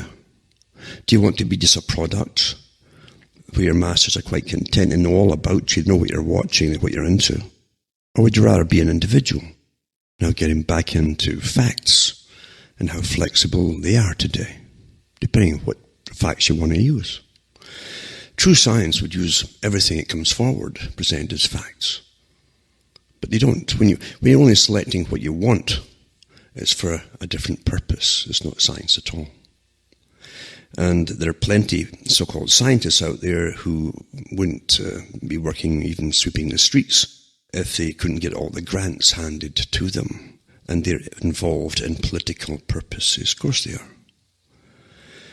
They used to tell you that you've had many ice ages in the past. We don't know how old the world is, but we know there's been many ice ages, and they keep drilling and doing these samplings and cores and things, and they can tell you when this happened, that happened, and all the rest of it, in what different parts of the world. We know that folk came into Britain for a long time, settled, etc. Then they moved out again because the ice came back in. After it was all over, it came back. Well, what happens between the ice ages? You get warming periods. And those warming periods will happen whether man's here or they're not here. If it didn't have warming periods, you'd have a constant ice age. And if you had that, none of us on the planet would survive. We wouldn't be here. So facts are very flexible according to whatever political and social agenda is afoot. And to please the masters, believe you me, they can really bend anything at all and get lots of people in authority who don't even blink when they're told to con you, and even come down to the Inquisition time, because they're coming down to it now, when they haul you up and do their new exposures to the world. Look at this denier. Look at it and put you in the dock. You're a denier. You're an evil. This like the show trials they had in the Soviet Union. And you'll stand there and say, yes, I did. I denied it. I denied the sun. I denied this. And you'll say that, no, the sun has something to do with climate. And they'll say, oh, isn't that awful? You actually said that.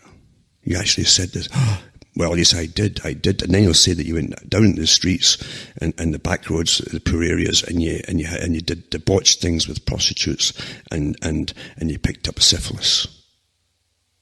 And that's what Orwell had in 1984 too.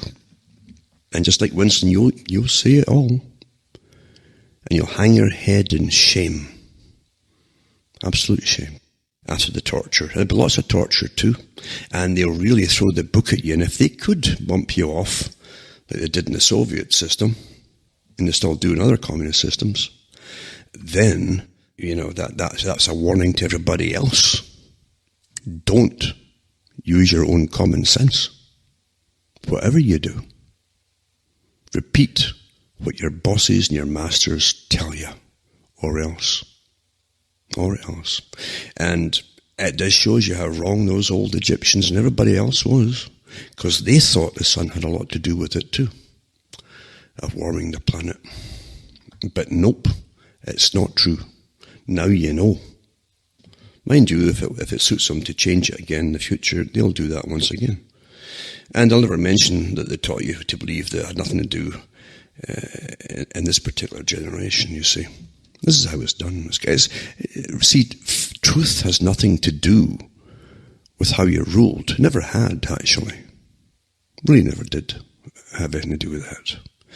Last week I mentioned how governments in Australia, but they have them all over the world doing the same thing, putting out tenders for people and agencies and organisations who can prove, and they get little courses, but they must be able to prove that they can make people change their mind on anything. They're persuaders.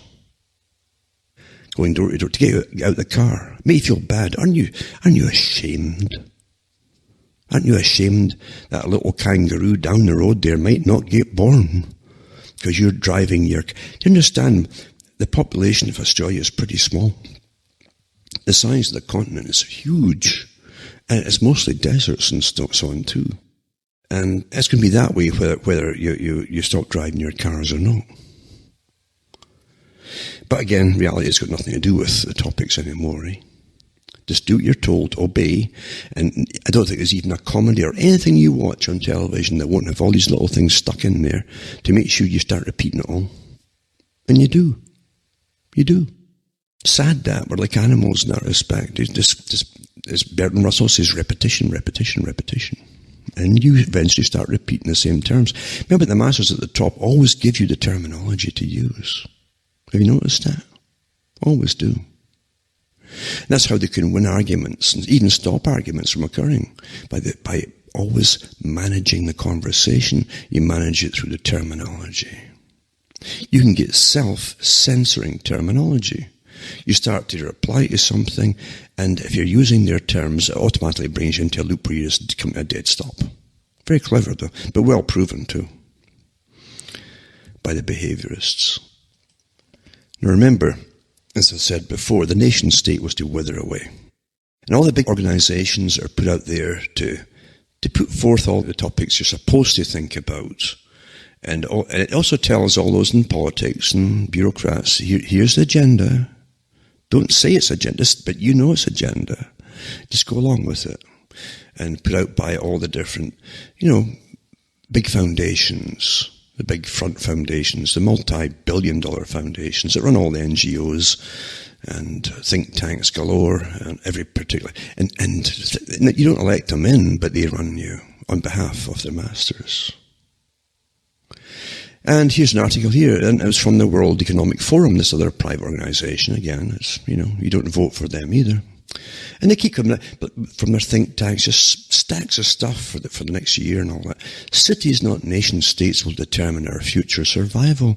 Here's why. It's a rah-rah thing, you see.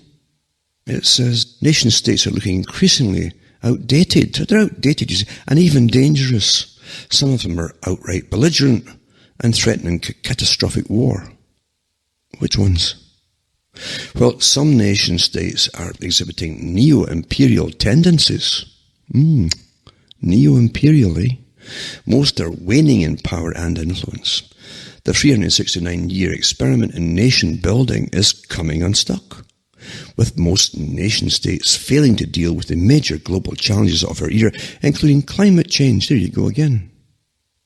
And we used to deal with climate change. We used to have umbrellas. And we had raincoats, good ones too, not these little awful things you get the day that if a little breeze blows, the seams come apart. Have you noticed that, eh?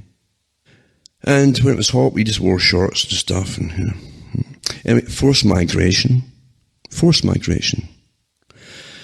And it's interesting when you see the lead of it, see, climate change, forced migration, and then terrorism. Things are connected to pandemics and more.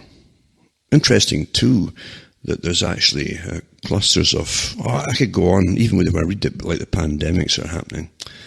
Even the clusters of things that are happening with particular bacterium and viruses and even fungi that are created in laboratories.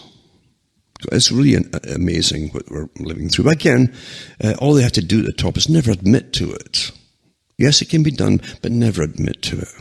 It's like when they're using the HARP technologies. You can hear it banging away in the shortwaves day after day, for year after year. As long as they don't mention we're doing it, they just don't talk about it at all. It's so easy to do, isn't it? Same with the aerial spraying. For years and years, they wouldn't even just laugh at you and try to ridicule you, which is always the first step to do. And then they start to admit they're doing little tests here and there, even though it's massive tests. It's not testing at all, actually. It's well underway. It has been for years. And pandemics too. And it's interesting that even this area here, I'm in here, is a great area for all these things. For the aerial spraying. They've even had court cases a few years back, a place not far from here, where US planes were coming over low and heavily spraying. It was causing stillborns and different things to happen, pneumonias amongst the people. And it went all the way to High Court in Canada. It wasn't denied. It was a test. And they're always having little tests. It's amazing. There's a lot of Indians in this area and reservations.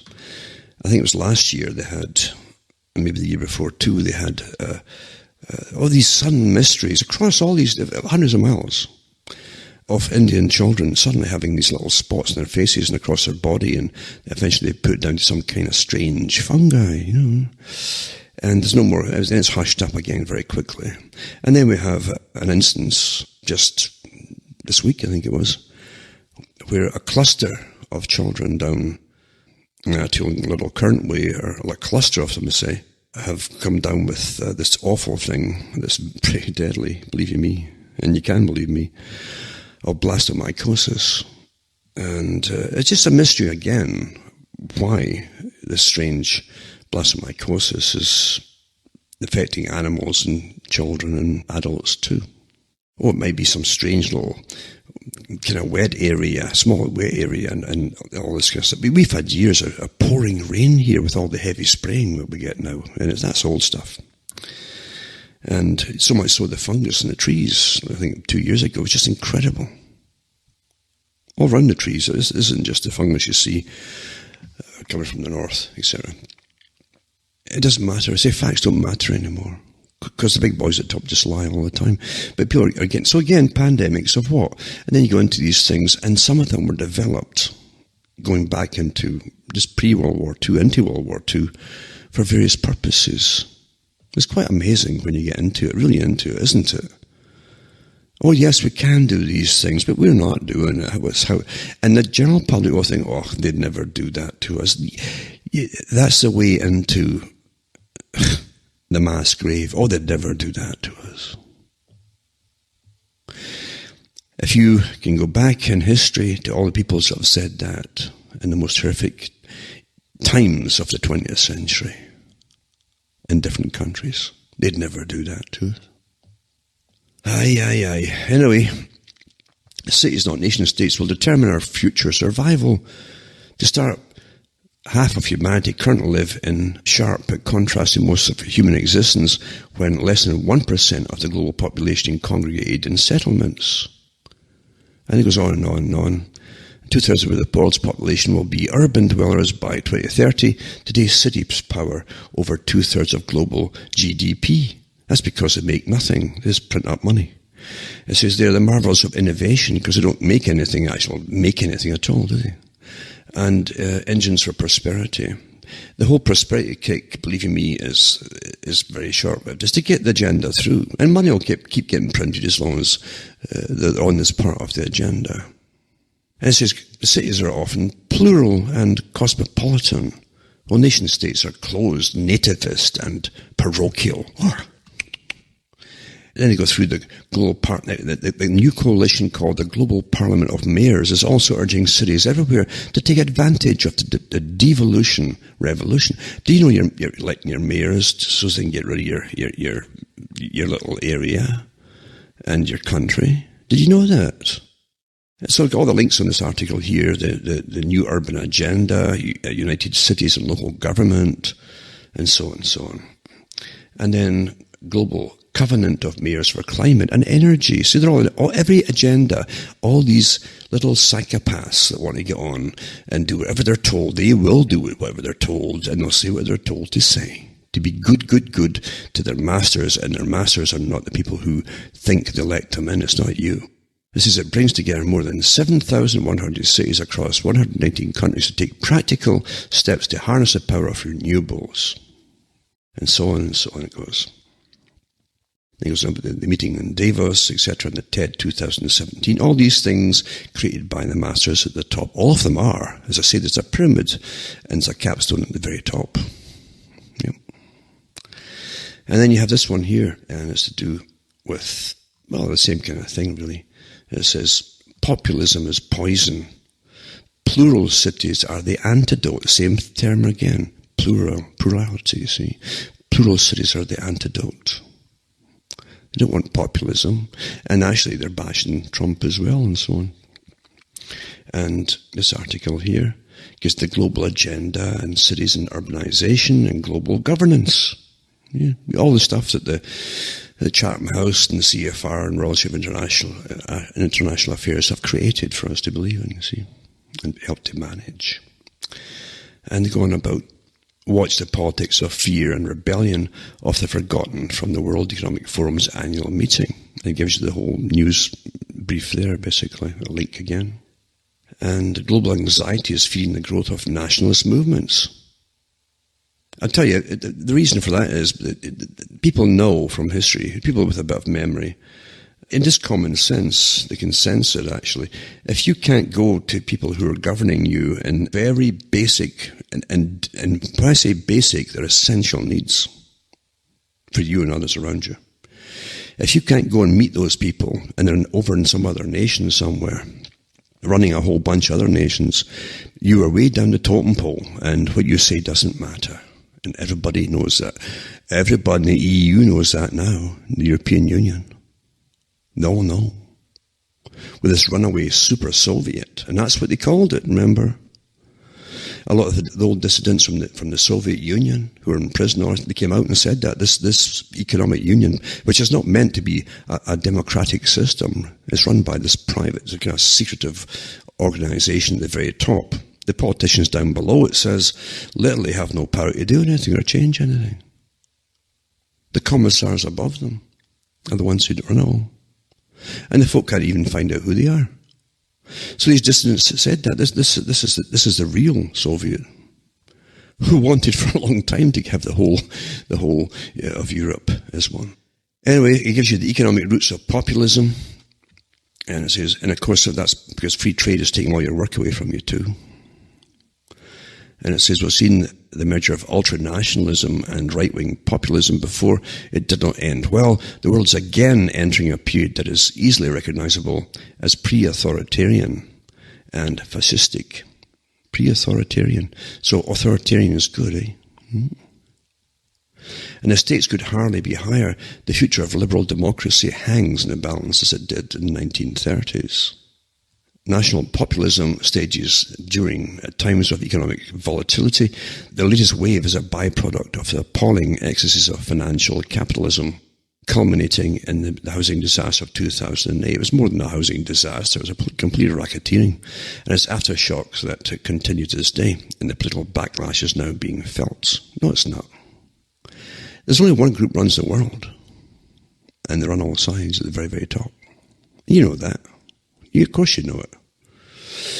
What globalization has brought to benefits to some, the accelerated exchange of people, goods and ideas, has also eviscerated jobs and contributed to extreme inequality. And then they got about identities under threat.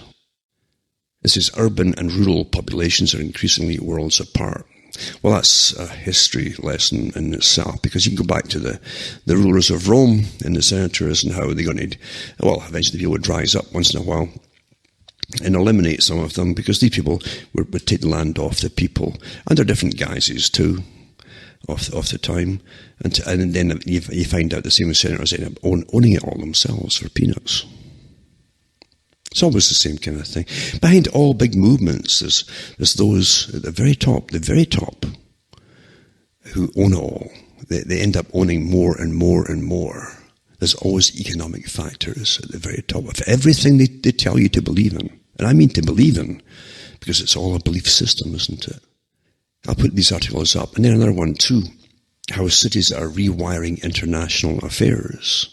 And this goes on to beyond driving economic growth and so on, all the rah-rah-rahs, etc., delivering new urban agenda for development. It's all smart cities, etc., all planned by the private corporations like IBM.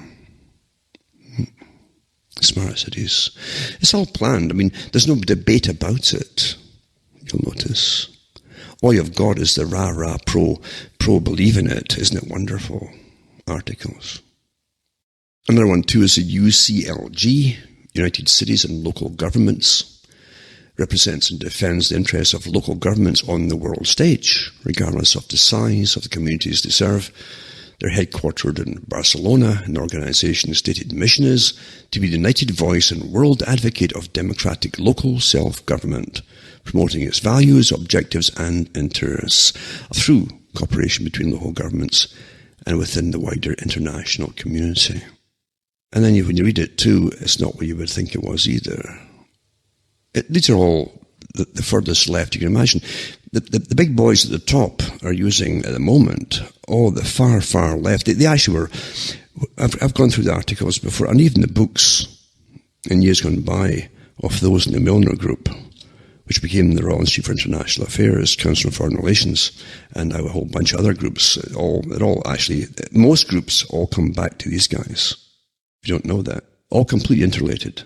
And they gave you the present system, and the changing present system, and they run all these organizations from the very, very top. And they don't believe in democracy or your right to decide what kind of future you want. This article also tells you its mission statement, all the rest of it, and a lot of global governance, which means the same old things I've mentioned before. And here's a little statement. It's imperative to increase local financial autonomy to diversify local taxation towards climate finance, we say. You pay into austerity. That's a plan. And get moved off into your crowded cities. And you will go where they tell you to go. And get used to being told, because that is the future. That is the future. Agencies and organizations managing your life with government backing, almost like police powers, in fact. Now, I'm talking about the coming Inquisition. It's here actually now. As I say, they're pretty well intolerant, completely intolerant of any opinions today. God help you if you have any contrary to the official stance. It's not nice at all. Here's an article here, and it says here, Canada now investigates climate denial. Canada's Competition Bureau, we've got a competition bureau in Canada. It's an arm's length agency funded by Justin Trudeau's government to the tune of almost $50 million annually. Investigated 3 organizations accused of denying mainstream climate science for over a year, following a complaint from an environmental group. Now, see how it's worded? Very important how it's presented to you. A complaint from an environmental group denying mainstream climate science. Now remember, they've had articles out where all the climate scientists that are all for this are on the payroll of the IPCC. Great jobs. And there's plenty of scientists out there, actually more, who don't go along with it. But that doesn't sound that way here, eh? The Bureau discontinued its 14-month probe in June, citing available evidence, the assessment of the facts in this case, and to ensure the effective allocation of limited resources, according to Josephine A.L. Palumbo, Deputy Commissioner of Competition Deceptive Marketing Practices Directorate. So it's Deceptive Marketing Practices Directorate. But it'll reopen its investigation to receive relevant new information from the public.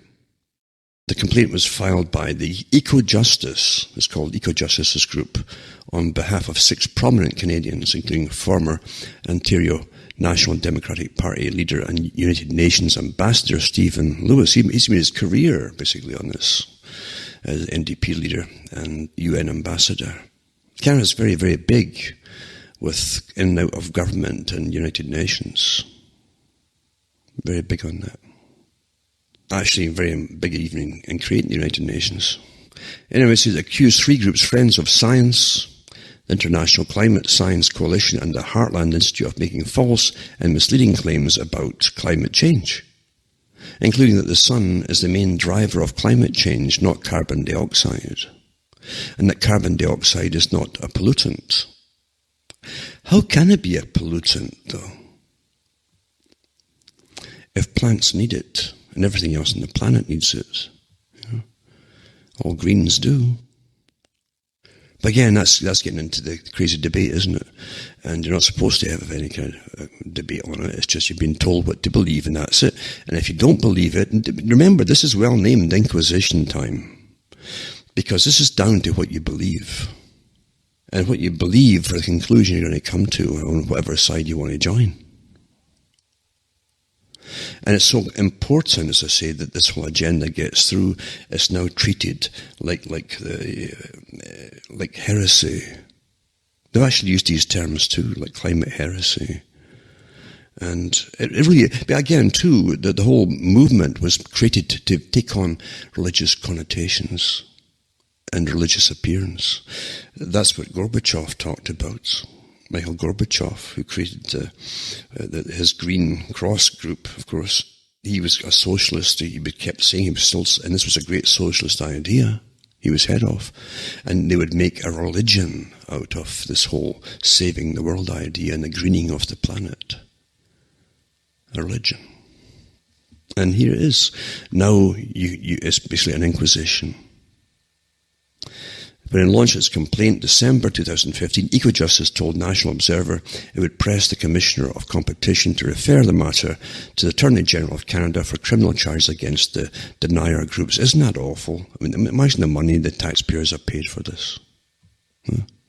And the group's main group they're talking about is in the States.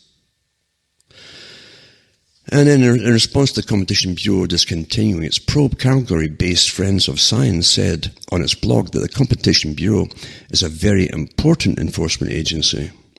We regret that any of their time had to be wasted on this matter. We are not a commercial entity. We don't have federal lobbyists, and we're not tax subsidized as environmental charities are.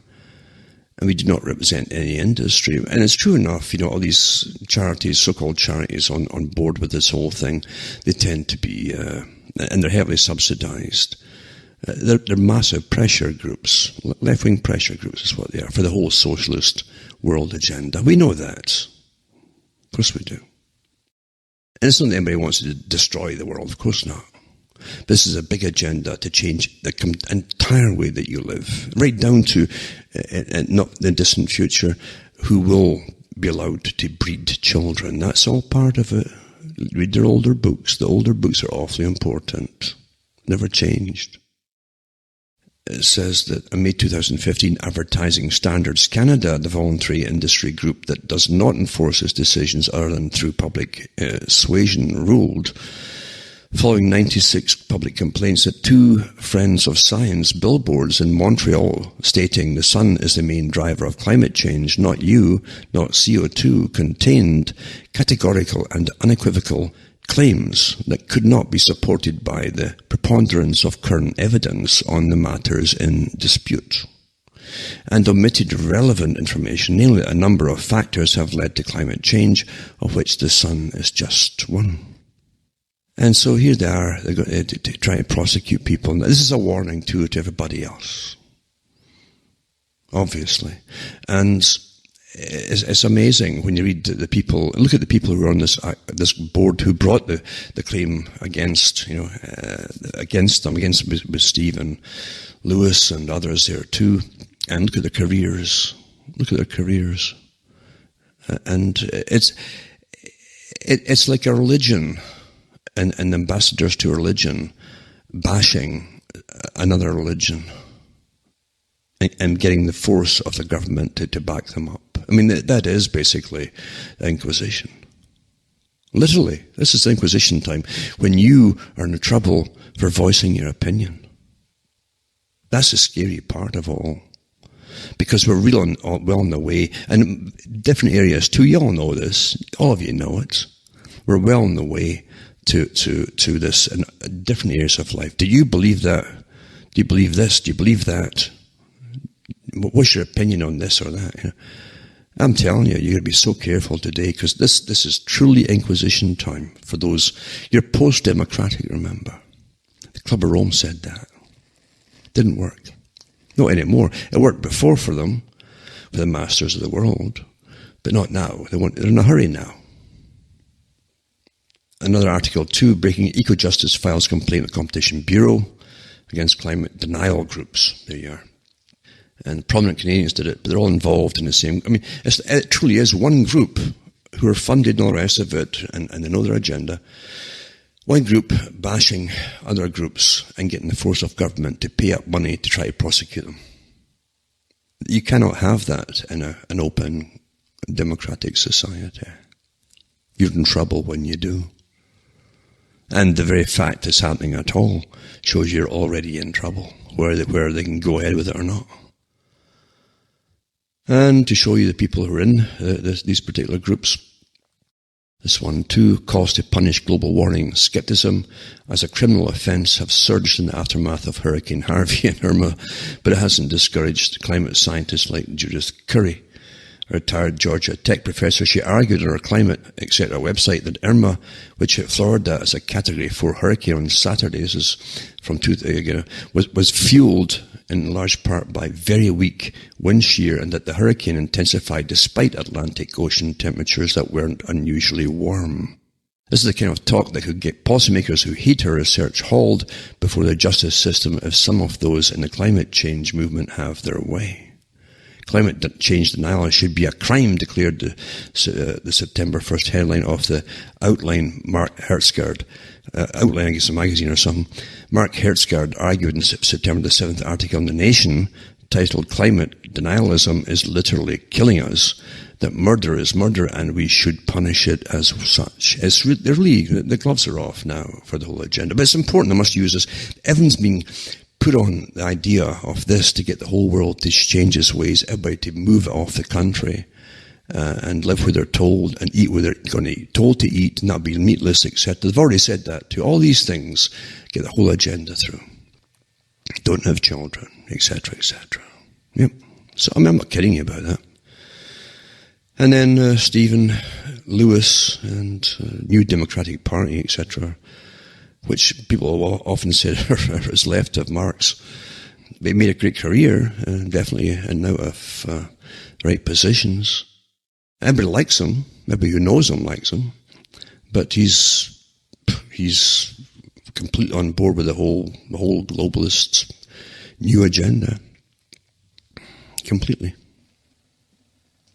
It's almost tradition in Canada for leaders of the New Democratic Party, NDP, after a stint in government, they end up going off to the United Nations. I think Ed Broadbent was a guy who also did the same thing. And even the Liberal Prime Minister, before he became Prime Minister, Paul Martin, disappeared for a year or two.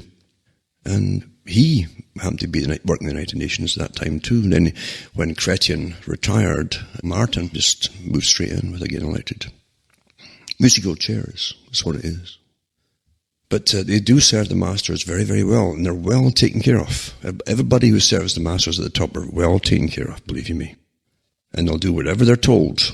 Whatever they're told. Even Stephen Lewis said he left his studies in the 1960s to a clerical position with the Socialist International, who received an invitation to a conference in Ghana and so on. Yada, yada, yada, yada. But it truly is awful when people cannot just believe what they want to believe in anymore. It really is very dangerous. Very, very dangerous. Now, just to finish off here, to do with the U.S. Air Force, it says, sprays Harvey-stricken Texas with controversial chemicals. It says that their vehicles in Interstate 10 navigate through floodwaters caused by tropical storm and so on. And it says they're now spraying 6 million acres in Texas with potentially harmful insecticides as the state tries to rid itself of swarms of mosquitoes nesting in flooded areas after Hurricane Harvey. Work began this past weekend with the military using low-flying C-130 cargo planes to douse 3 counties with NALED or NALED, N-A-L-E-D, an organophosphate insecticide. It says due to large amounts of standing polluted water, populations of pest insects that can transmit diseases are increasing significantly, it says here. Anyway, the thing is, it's very controversial. This particular spray has been used for quite a while, actually. But they've had problems. They were using, I think, this one in China at one point, and they found out it was having neurotoxic effect on children. On adults too, obviously, but on children it's more noticeable. It says Naled, a neurotoxin sold under the brand name of Dibrom, works by killing an enzyme in insects and leads to overstimulating the nervous system, causing nausea, dizziness and confusion and at high exposure, respiratory paralysis and death. So that's what they're spraying the people with and so on. It says it's been widely used in the US since 1950, but it was prohibited for use by the European Union in 2012 over concerns that might affect human health. I see the EU has also caved in on allowing them, through the court system, by the way, the High Court, on a case. That's what they generally do in every country.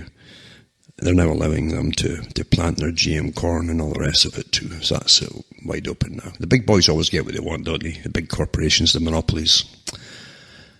And then you have other things that this particular pesticide has done to people and so on. I'll put some links up for those who care to look at it. I think they're even using it in Florida too.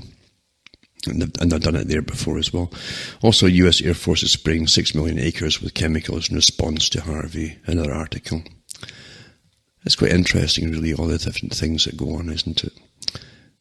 I'll also put up Friends of Science. The Sierra Club, for those who want to know, is because it's actually, I think the other organisation I mentioned tonight was actually part of that at one time before they got their own funding, perhaps. I don't know the whole story. Yeah, I'll put up the Heartland Institute. They're one of the organisations to be put into the fire of the Inquisition. And it's in the States, as I say.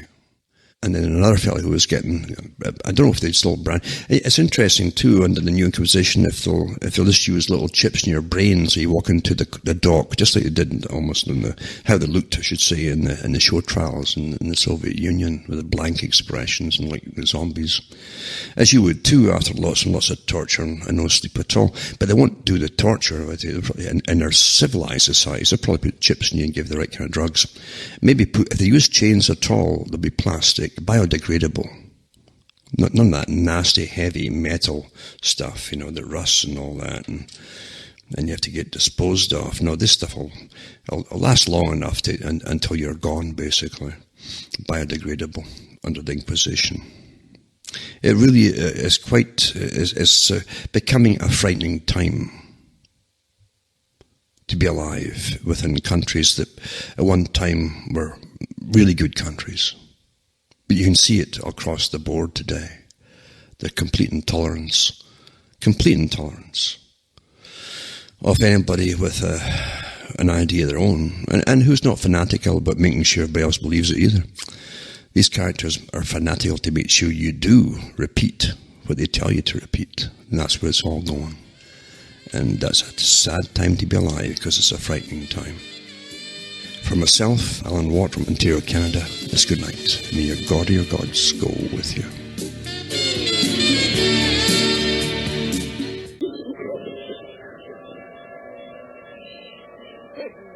You're listening. Truck.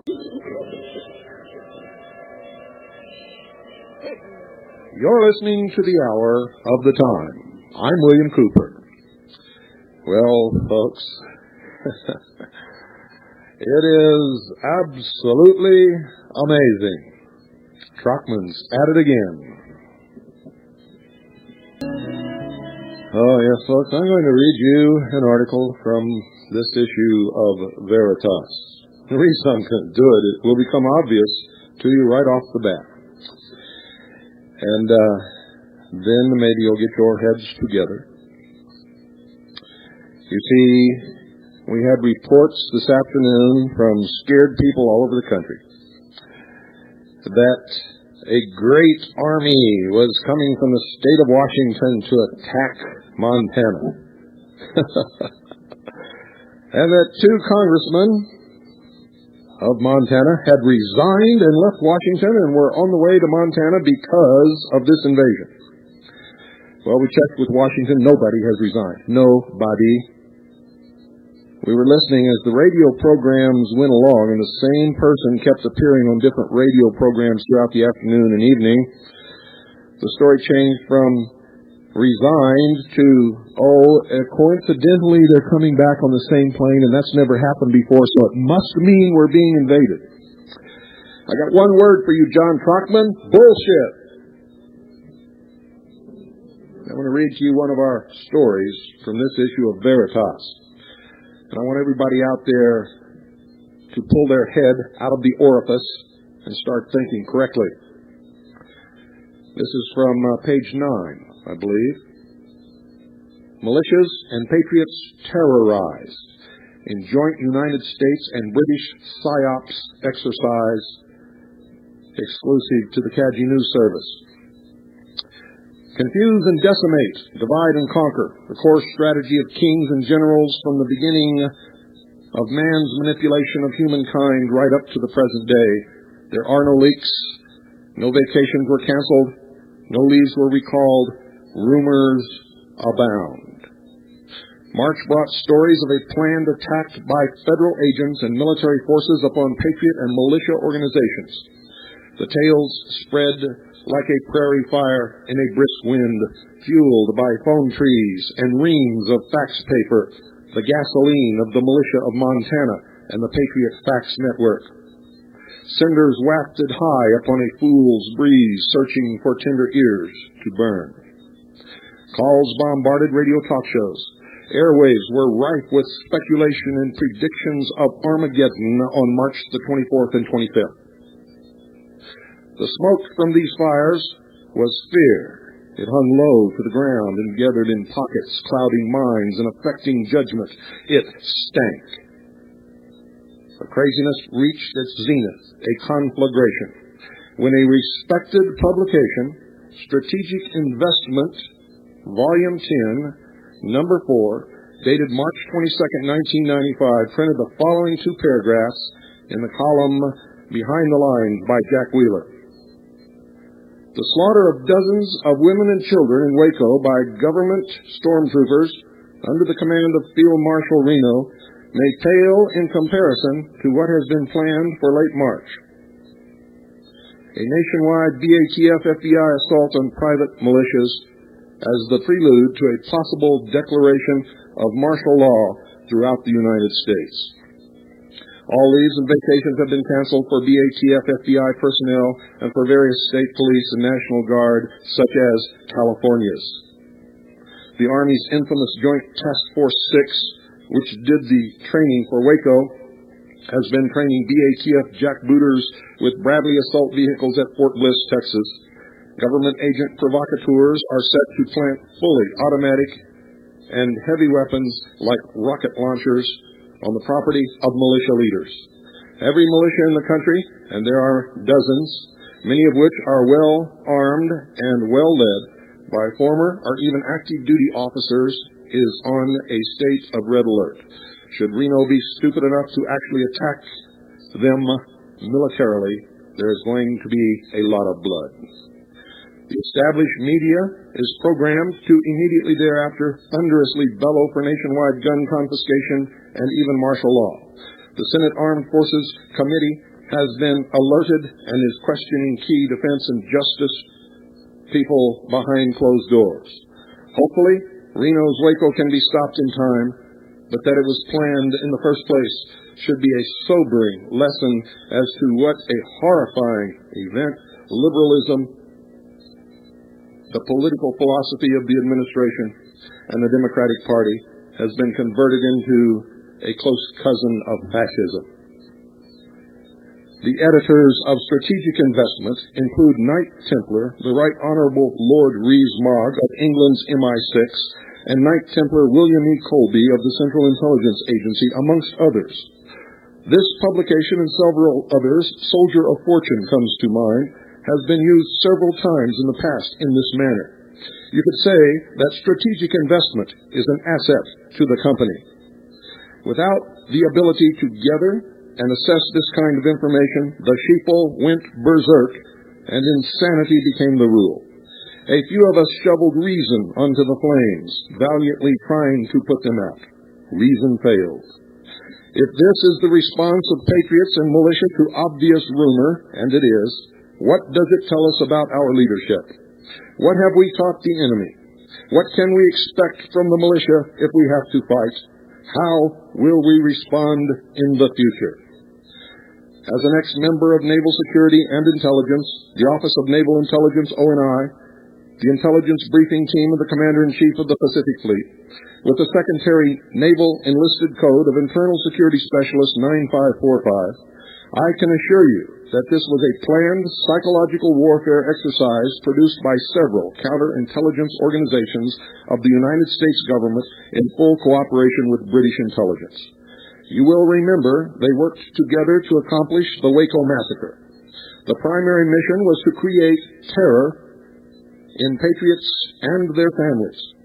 The secondary mission was to monitor the preparedness and response of patriots and militia to the perceived threat of imminent attack by a superior force. The only militia which reacted properly was the Second Continental Army of the Republic. This was predictable since it is the only militia with a superior intelligence gathering and analysis capability. Analysis revealed the source and purpose of the exercise. The rumors were designed to provoke a readiness response and reveal strategic operational readiness plans of specific militia units. The intelligence service took advantage of this opportunity to assess the response of militia outside the command of the Second Continental Army of the Republic and the counterintelligence and psychological warfare capabilities of the enemy. This analysis was relayed to the command staff, who reviewed the information. The commanding general ordered the Army to stand down and ignore the rumors. The assessment of the intelligence service and the decision of the command staff was relayed to the listeners of the hour of the time. The flames withered and died, but the embers glowed just beneath the ashes, waiting for a splash of gasoline. Some bright morning, I will enter the office, see a pile of fax paper covering the floor, the large black letters, Mom, staring up at me. There will be 20 or 30 messages on the answering machine, and the sheeple will stampede once more, chased by the flames of rumor, fueled by the ringing phones and reams of fax paper, blinded by the smoke of fear. The phones are open, folks. 602-337-2524. That's 602-337-2524. Talk about anything you like. The paper has been put to bed. It goes to press tomorrow.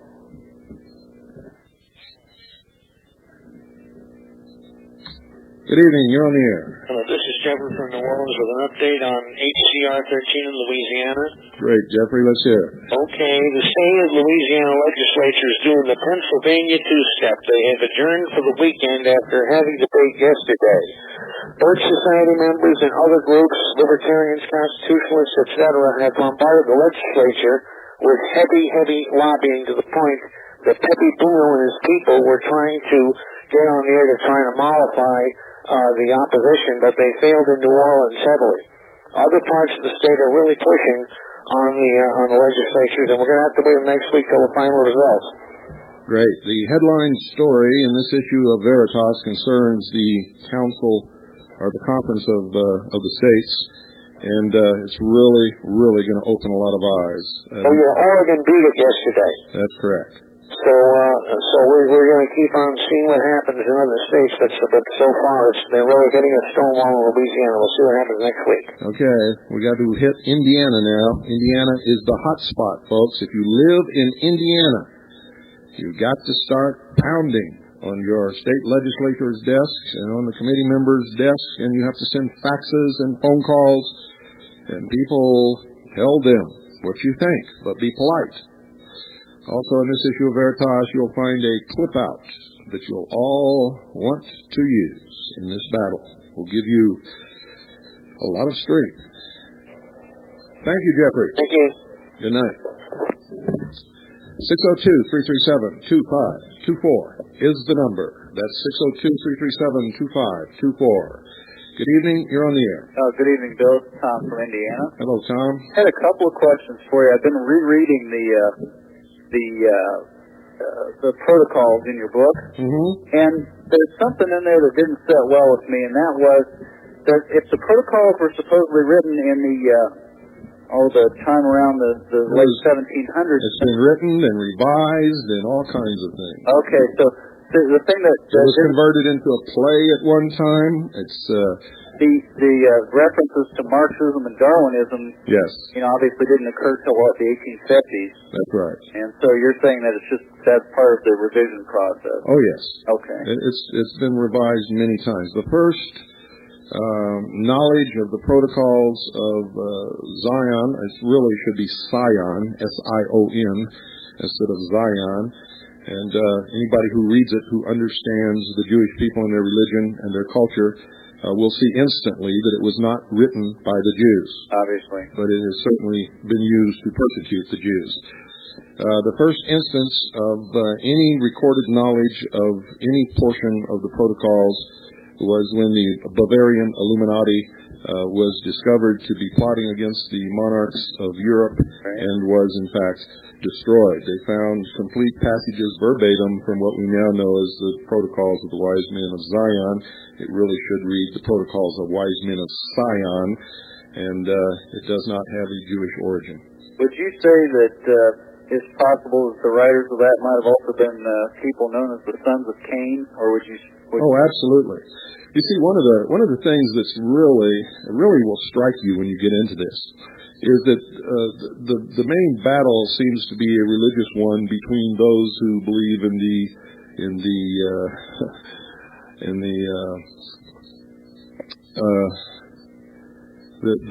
salvation by works.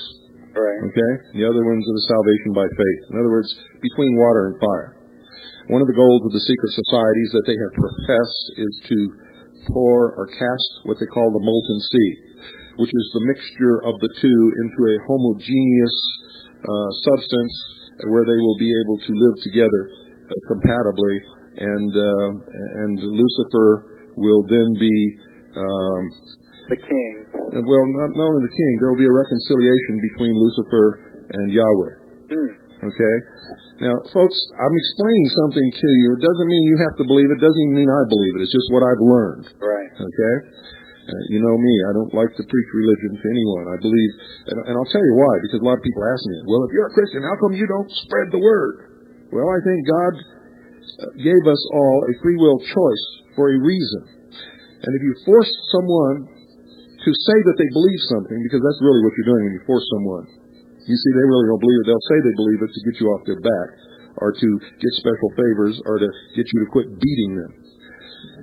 If you make them say they believe it, and they really don't, then you haven't done anything except cast a shadow on your own soul. So it has to be a free will choice. People either have to accept whatever religion they accept or reject it, and they have to answer for that to whatever God there is. I happen to have my own personal beliefs about that, and many of you know what they are. So, anyway. My last question is, what was the name of that song you just played at the 15-minute mark? Oh, that was Watermark. Okay, who's that by? Enya.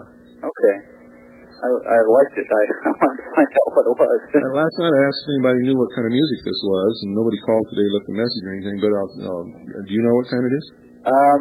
My brother has one of Enya's CDs, but I haven't listened to it. I'm not that familiar with Enya. Well, you know, a lot of people out there, I said, do you know what this is? Do you know what this is? And a lot of them claim that this is the superior music because it comes from the superior race. This is Celtic music. I'll be darned. From the Celts. So I thought everybody would find that interesting, and I like to, you know, I have an eclectic taste for music and like to play all of this stuff. But anyway, back to the original subject. Right. The people who are really practice the lies and the deception and the manipulation claim that they are Christians. If you were asked them, they would say that they're Christians. Or if you would challenge them that they're practicing the occult or that they worship Lucifer, they would point to their Bible on the altar and they would say, we're really Christians. And it's a lie. They're really not Christians. But it, you know, it wouldn't matter if they would be open with it. I believe everybody should have a free will choice, and that is a personal thing between them and God. And they have to answer for whatever wrong choice they may make. Maybe we made the wrong choice. Nobody really knows until they're gone, until you die and you find out, see? That's right. So that's why religion is based upon faith, and people spend their whole life trying to justify their faith, and that's where theology and dogma comes in. That's the result of this lifetime endeavor to justify whatever faith they believe in. But these people, they claim outwardly that they are the sons of Adam and that they believe in Christ and that they are Christians.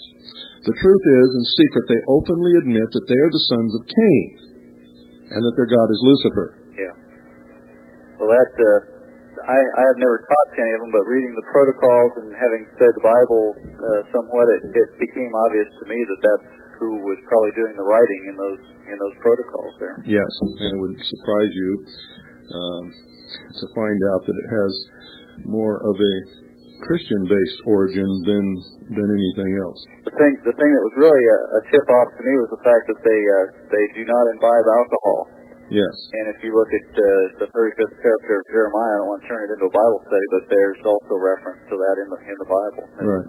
That's correct. And folks, you'll find that Jews do imbibe in alcohol. It's a part of their ceremonial dinners on their holidays and all kinds of stuff. So remember, our enemies practice deceit. Yep. And it's a dreadful deceit. And even the elect shall be swallowed up in this. And if it were possible. Yes. All right, well, it's been a pleasure talking to you, Bill. Thank you for calling. Thank you. And folks, regardless of what I may say religious-wise in here, I'm responding to the questions of the callers. I'm not in any way trying to preach to you or tell you what to believe. I think that we've all seen what that leads to. Just take a look at the history of the Dark Ages. Good evening. You're on the air. Hi. Hi. This is Tim in California. Hi, Tim. Hey, what's going on with the O.J. Simpson trial? I don't know. Why is everybody but O.J. on trial? Why is what? Why is everybody but O.J. on trial? I don't understand what you mean. I'm not kidding. I'm not trying to throw a curveball. I don't watch it. Well, all I gotta say is that everybody that takes the witness stand is on trial. You know, they're the credibility. That's that way in any trial. Yes. Whoever the opposition is has to discredit the witness in order to get the jury to believe whatever their side is, whether it's the prosecution or the defense. It doesn't make any difference. That's the part of the adversarial system, which, by the way, is all screwed up. Yes. You know, why is everybody having to put up with that? You know, I mean, this is a trial. Everybody doesn't have to put up with it. The truth is, everybody loves it, or they wouldn't be watching it 8 hours a day. Well, you know, no, that's a big misconception because the trial is now on national television. This is supposed to be some type of a trial that everybody in America is supposed to be watching to see. I got news for you. An awful lot of Americans are watching it. Exactly. But not for the reasons that you think. They're watching it because it's the greatest soap opera they ever saw. They don't give a damn about justice. Well, people in America think that is justice, is what they're seeing on American TV right now. You're exactly right. You know, and that's not the way it should be. You know, 200 years ago... You're right about that, too. 200 years ago, our forefathers wrote a constitution. What? Did you say forefathers? You're out of here, bud. You know, if you were going to the university that Donna Shalala was president of, that you would have been suspended for just saying the word forefathers? Okay. Excuse me. No, you can say it all you want on this show. It's food for my ears. I love it. Well, isn't it crazy? Yes, it is. Everything is crazy today. Everything's turned upside down and backwards. Yeah. Wrong is right and right is wrong. Yeah. Well, I think it's wrong that an American people out there watching the trial on television are distracted from the facts. That's exactly what it's designed to do. No. Who designed it? It doesn't matter who designed it. That's exactly why it's happening. Well, you said it's designed. Well, who designed it? How long have you been listening to this broadcast? Well, it's time that things... Wait a minute. You didn't answer my question. How long have you been listening to this broadcast? Well, probably only about 2 weeks now. Oh, that's why. You see, we've covered that over and over and over and over again, and I'm not trying to insult you or make you feel bad, but I cannot teach the basics to the new listeners every night. What's happening in this country is being brought about by a brotherhood of adepts who practice an occult religion that goes all the way back to the ancient city of Babylon and has nothing to do with what you believe about God or religion or anything else. If they believe it, it will affect you. And that's what you have to understand. And it's not a conspiracy. Nothing is hidden. It's all out in the open, but you got to dig for it. Yeah. And that's a sad truth. Yep. Sad truth. Hey, that's my 2 cents, okay? Okay, thank you for your 2 cents. Have a good night. I hope I gave you 2 cents back in change. 602-337-2524. Good evening. You're on the air. Bill. Yes. Tom Russell. Yes, I'm in North Carolina. How you doing? I'm doing good. Glenn L. Roberts gave you a plug on his show the other night, by the way. Who? Glenn L. Roberts on Full Disclosure Live. He broadcasts at 8 o'clock on WWCR on Sunday nights. And anyway, well, can you tell me about the John Birch Society? John Birch Society was founded by one Robert Welsh, who was a Freemason, which is very difficult to dig out, but we dug it out. The John Birch Society keeps everybody stirred up and spinning around chasing their tail. However, if you attempt any action whatsoever, you will be slapped down hard by the John Birch Society. People like me and Linda Thompson and others who are active and trying to change things other than through the voting system are constantly attacked by the John Birch Society. And their philosophy is that all could be solved through the vote. Yes, that's what I've come to conclude from speaking with them. Yes. But I don't know how you dug this out, and I'd be interested to find out.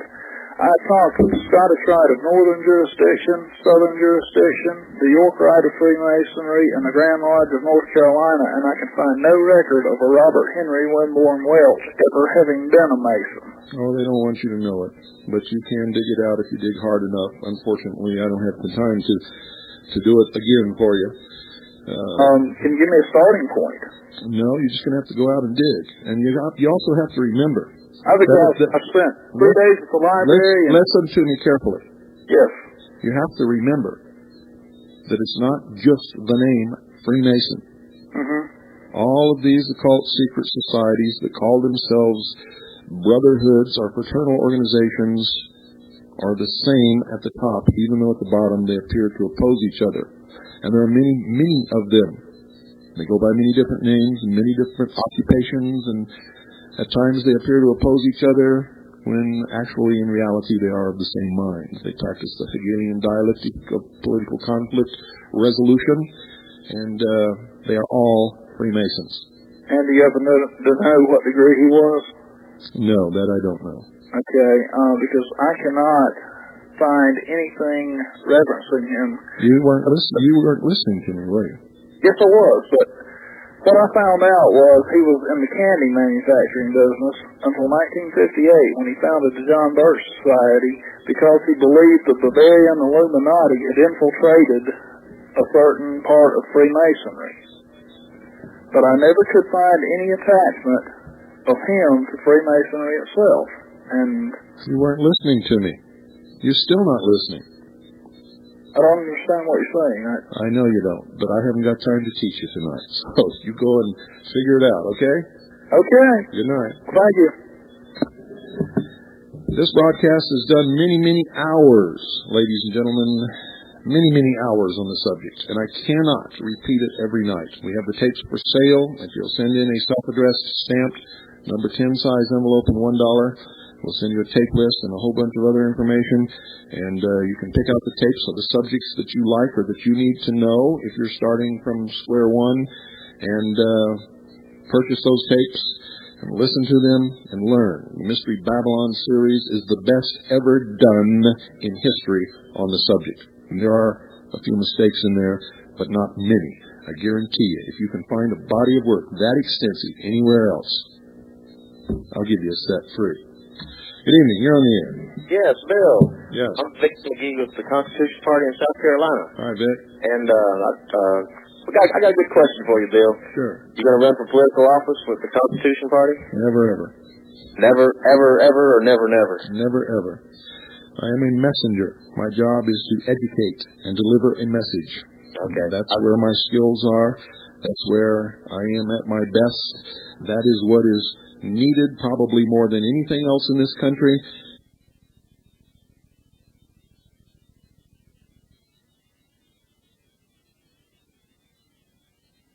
Your listeners to know in the North and South Carolina that we're going to be having that meeting in Rock Hill, South Carolina, and the North Carolina state organizer and I'll be there also. So let both states, they can come to it. Rock Hill, South Carolina on April the 1st. And they can call my home phone number 803-684-3155 to get the... Okay, say the phone number again slowly. 803-684-3155. That's not slowly. Do it once more. I'm sorry. 803-684-3155. Okay, thank you very much. All right, thank you.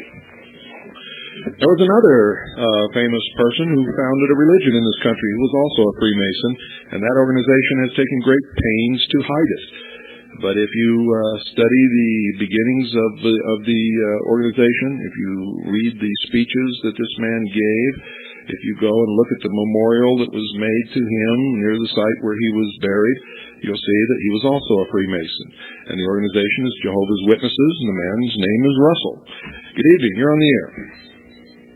I got an interesting statistic for you. I went into Barnes & Noble the other day with a friend of mine. I had ordered your book, and he couldn't wait for me to get it, so he wanted to see if Barnes & Noble carried it. So we walked in, and we went to look for your book, and we went to the section that they supposedly kept it at. We couldn't find it. So we asked the guy where it was. New Age. Well, no, that doesn't even matter. We asked the guy where it was. He went and got it for us.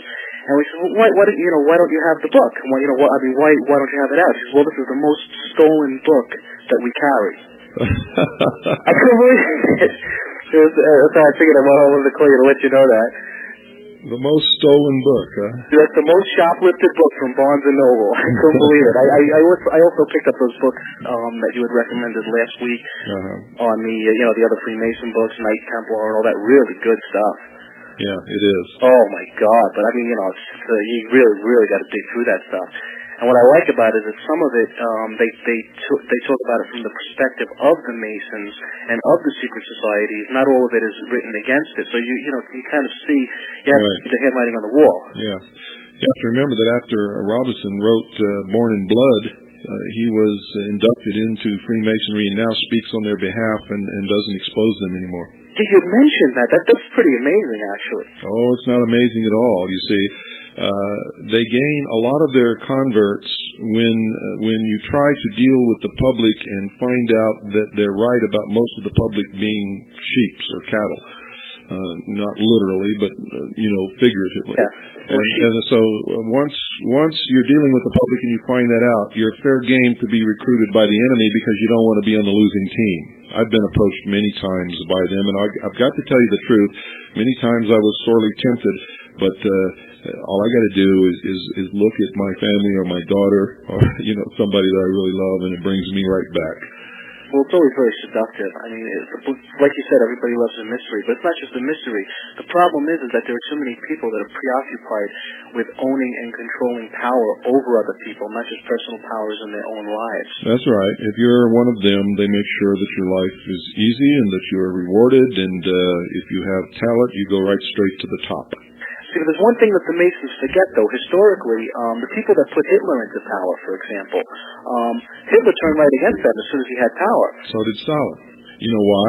Yeah, because they're the ones, they put him in power. They know how he got there, and right. they have all the juice on him. They knew how they got there. They understood the Hegelian dialectic. They know synthesis, thesis, antithesis, and synthesis. And so once they got there, they turned around and got rid of the people who put them there because they didn't want to be threatened by the same organization. The same thing happens with socialism. When socialism comes to power, the first people they get rid of are the people that put them there, and they're usually the intelligentsia, the university professors, the people who can think and write and do great things with their mind are the first ones to go. And unfortunately, they haven't realized how to use their mind enough to read history and figure that out yet. All these university professors that are helping bringing Marxism and socialism into America will be the first ones that the Marxist socialists destroy once they come to power, because they know that those people, the intelligentsia, will be the first one to figure out that it's all a scam when they see it in action. Absolutely. I got another question for you. I'm also doing some research into the ADL. I ordered the book, The Ugly Truth About the ADL. Now I'm hitting a brick wall, and I'll tell you why. Because the material that I'm coming across, and like you know how you say not to believe you, and I agree with that 100%. But I have the tapes. I taped your series on the ADL, and the only thing is I'm hitting a brick wall as far as referencing it. A friend of mine is Jewish, and he gets very offended when I even talk about the ADL and whatever they do, and I can't. That's because he's a victim. Victims like to be victims. They don't like anything that threatens that. Agreed, but I can't come up with any proof, though.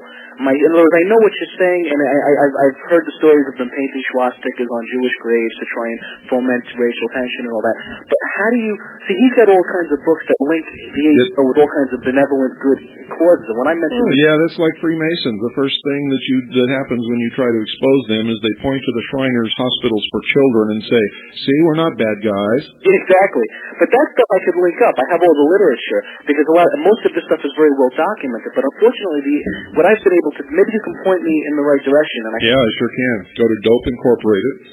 Go to The Ugly Truth About the ADL. All your leads are in there. All you have to do is follow them up. If you're having trouble, go to the Executive Intelligence Review, which is one of the best research organizations in the world. Forget about their politics. Right, I agree. And they will help you also. And how do I get in touch with? I guess once I get my book, the address is right in there. Yeah, because that's great.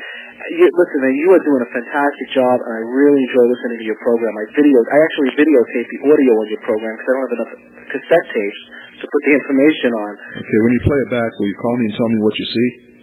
Oh, you don't think? Wait, what you It's a joke. It's a joke. No, I'm just kidding. I was just kidding too, but.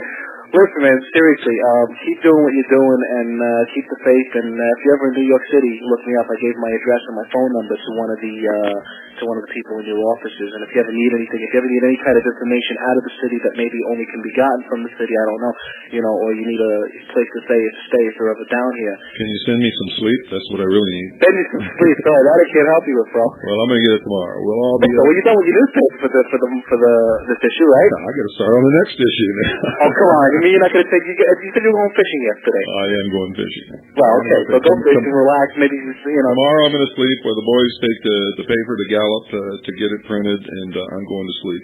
And I don't have to tell you to not forget about your wife and kids. You got to spend some time with them. Yes, that's right. By the way, I saw a picture of your family in your book, and you have a beautiful family. Thank you very much. All right. Thanks a lot, for everything, and I'll talk to you soon. Thank you for calling. All right. Bye.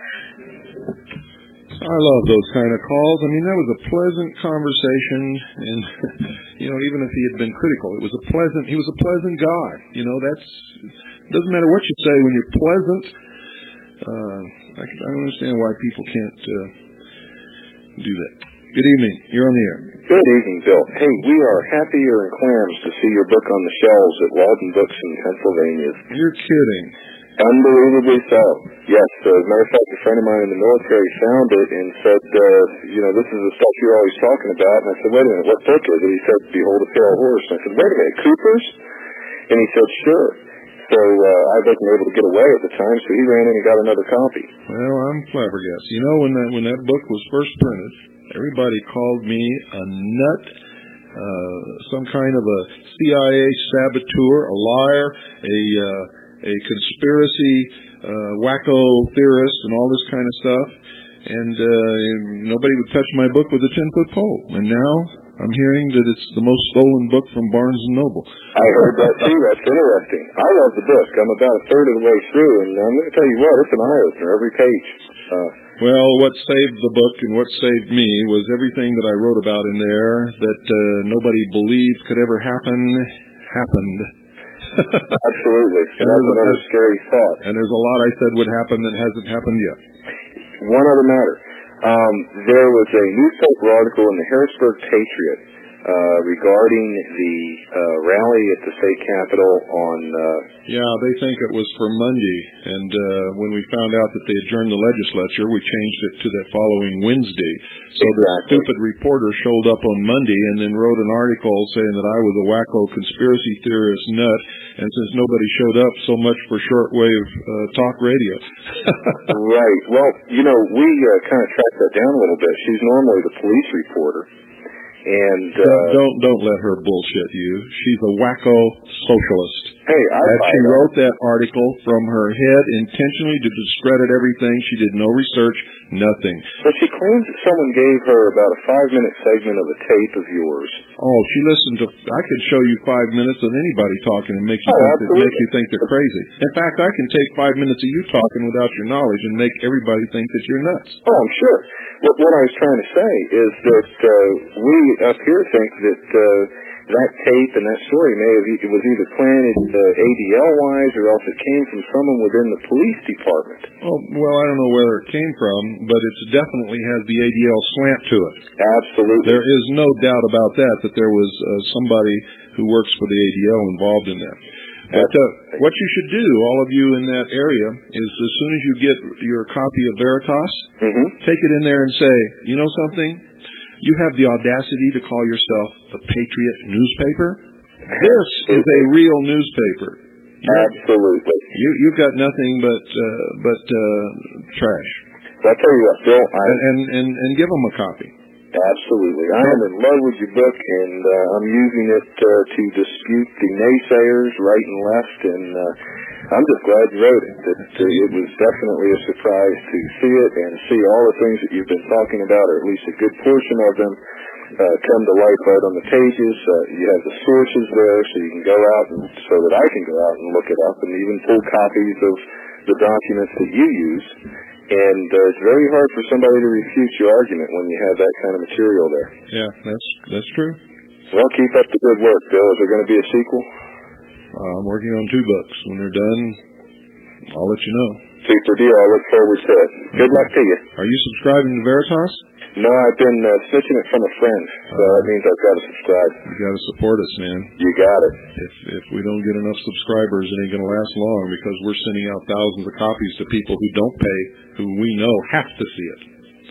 I agree. So, you got another one here, so I'll be calling your offices in the morning. Thank you. Thank you, Bill, and good night to you. Good night.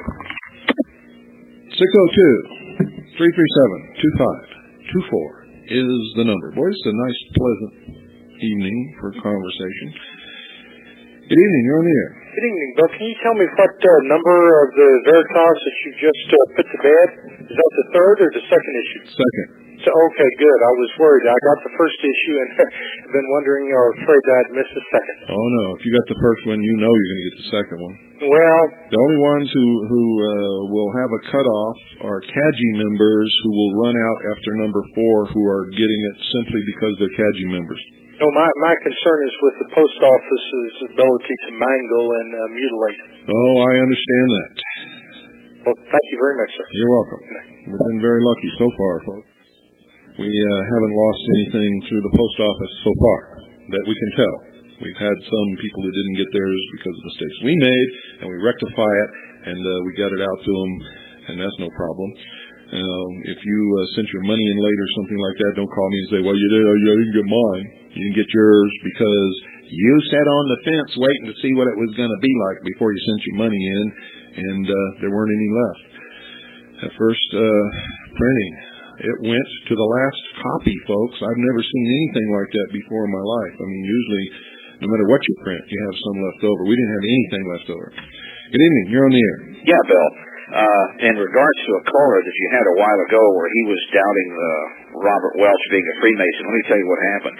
Back in 1980, I was living up in Cheyenne, Wyoming, and a friend and I, Charlie O'Brien, wrote Robert Welch. And I told Welch at the time, who was, of course, still alive in 1980, I said, you know, you've done a great job over the years of exposing the Trilateral Commission and the Council on Foreign Relations, but why haven't you...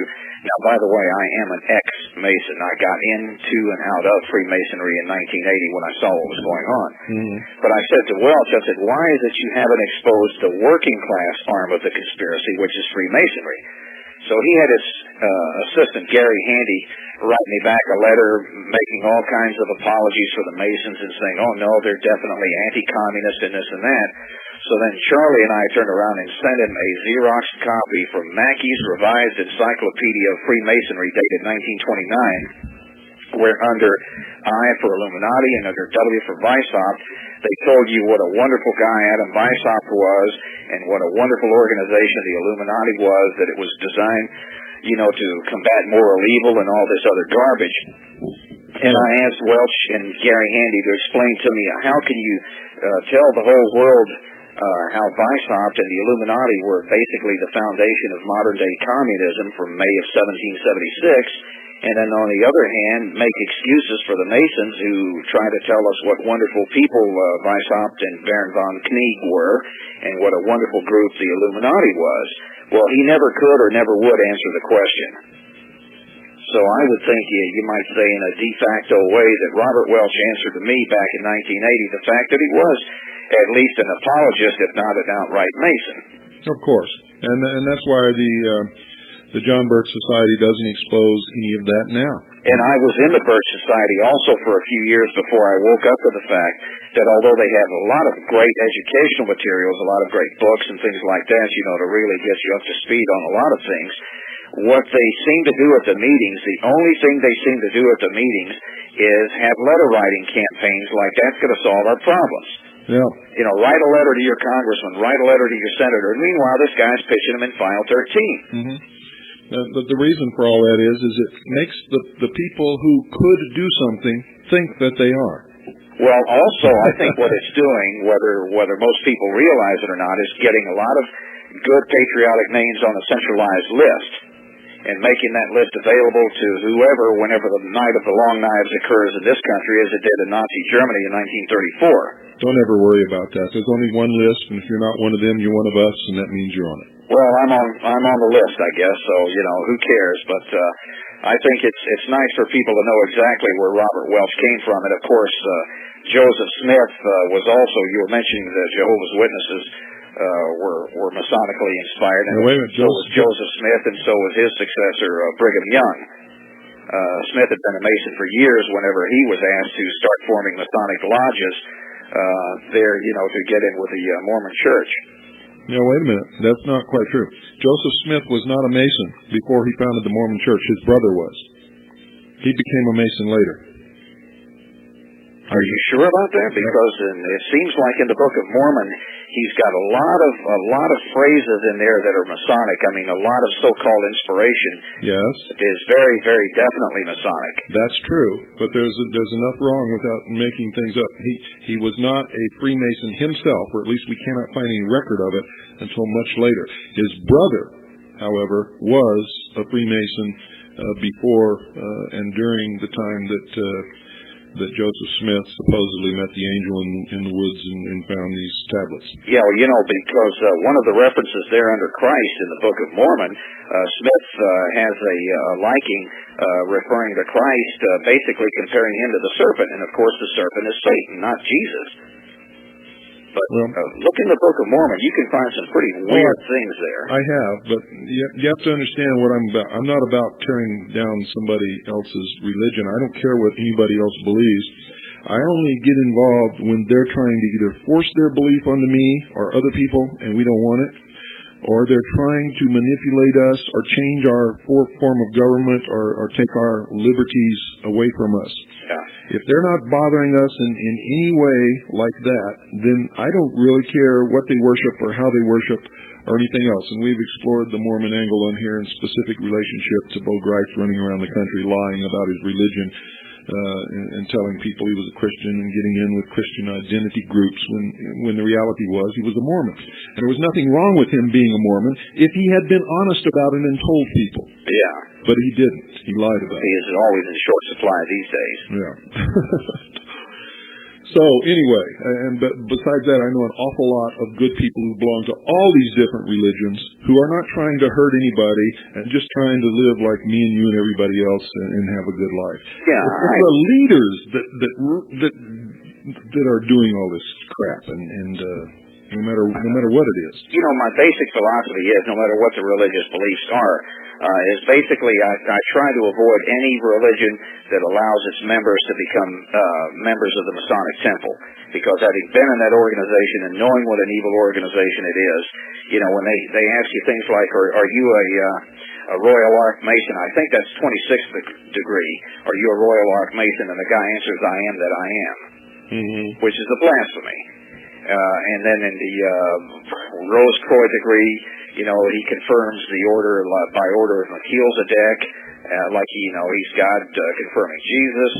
And then, of course, in the entered apprentice degree, which everyone has to go through, the first degree, what was then told you, that my throat will be cut from ear to ear, my tongue torn from its roots, my body buried a cable, toes linked from shore, where the tide ebbs and flows twice in 24 hours, should I ever attempt to reveal any of the secrets of Freemasonry unlawfully to anyone, so help me God and keep me steadfast.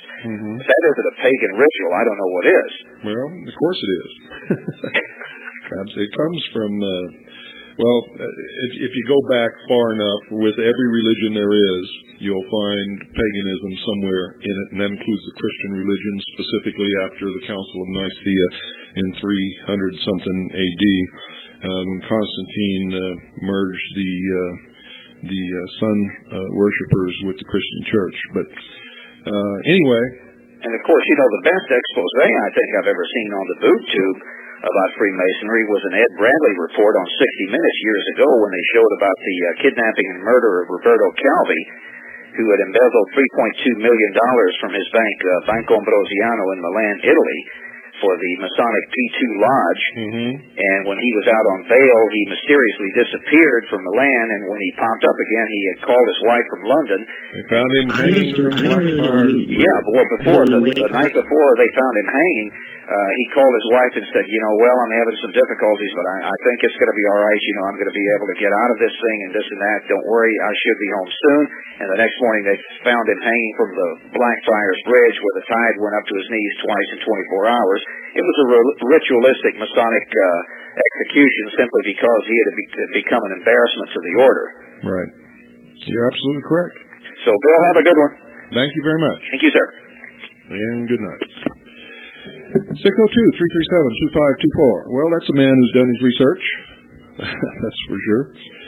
Not many people recognize the hanging of Calvi from the Blackfriars Bridge as a Masonic execution. And, of course, you wouldn't unless you had studied it. But and all of you who haven't, go back and look at the way that he was hanged, and you'll see. Good evening. You're on the air. Oh, I was just down in your neck of the woods there a couple weeks ago, passing on Interstate 44 going west. I know you were talking last night about the Waco raid.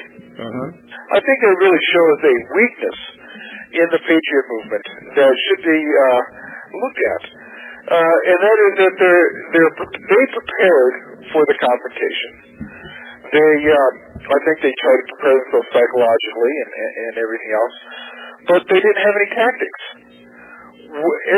Well, that's because they were millennium in their thinking. In other words, they were thinking that they had to die because that's what the book of Revelations predicted. Then why did they arm themselves? In other words, they were just waiting to die. Well, that's a normal human reaction. If you read everything that they say, if you look at the tape that we have here, if you listen to how they talk, it's very clear that they did not expect to ever leave that place. Very clear. Because I would have thought that on the first day when they attacked, that had Koresh pushed out any flank left or right, at an angle. If Koresh had shown, and this is my opinion, I believe that if Koresh had known any basic military tactics, and specifically the philosophy that no defense can be justified in the face of a constant attack, that all defenses can be overcome, and if he had mounted some kind of attack, there would have been terrible casualties on the federal side. Oh yeah, it was obvious, and that's kind of what I've been looking at, and that is that I don't think I hear a lot of people talking, not necessarily you. I know people, and they're talking about getting their military stuff together, and they're ready to do it. They're talking themselves, and they're ready to do it. But I don't think that I think they're very short on tactics. Well, they may be, and it's something they have to deal with. We're certainly not. Well, but I would certainly hope that you guys have looked back in your military history and are starting to look at things like small unit operations during the war between the states. Well, I can't tell you what we're prepared to do or what our tactics are, but I can tell you that we are not only prepared supply-wise, but we are prepared in every other way. Well, supplies, and I'm glad to hear that. May I make a suggestion? And that is to look into things like, in general, Sherman's raid through Georgia, and some of the resistance he met and how he dealt with that, because it's also, I think, very important for people to know what type of resistance they're going to come up against. Just what will the government do? Will the government just ignore northeastern Arizona, basically? Just cut you out. That's what Castro does. But he used to have rebels. Well, you have to understand that you're talking to two things here. You're talking to the militia of Arizona. I belong to the Second Continental Army of the Republic. Same. No, I know they're two different organizations. It's not the same thing, believe me. Well, they're two different organizations, but how they're going to treat you guys will be all about the same. No, I don't think that it'll be about the same. I don't think that there's going to be... I don't think there's anybody who's prepared for what the Second Continental Army of the Republic is prepared to do and can do, and I don't think that they have any conception of the brains that are on our command staff. But anyway, that's all I could talk about with you, and we're out of time. Good night, and thank you for calling. Good night, folks. Sorry we got to end now because I'd love to stay and talk to all of the good people that have called tonight and the ones who are probably trying to dial in. And God bless you all.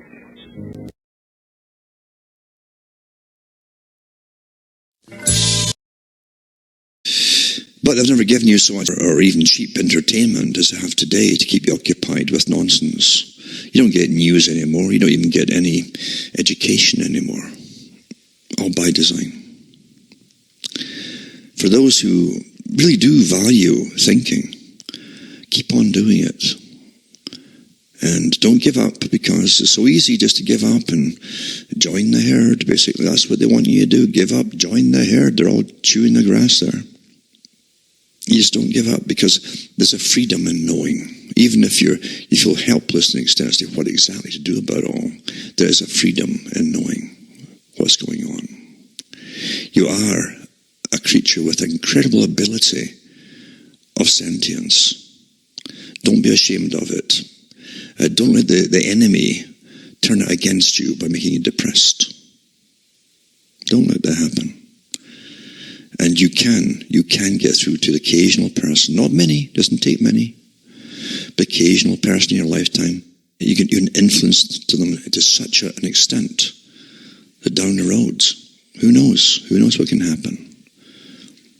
That's how it's always been. Occasional one here and there, which that affects people down the road.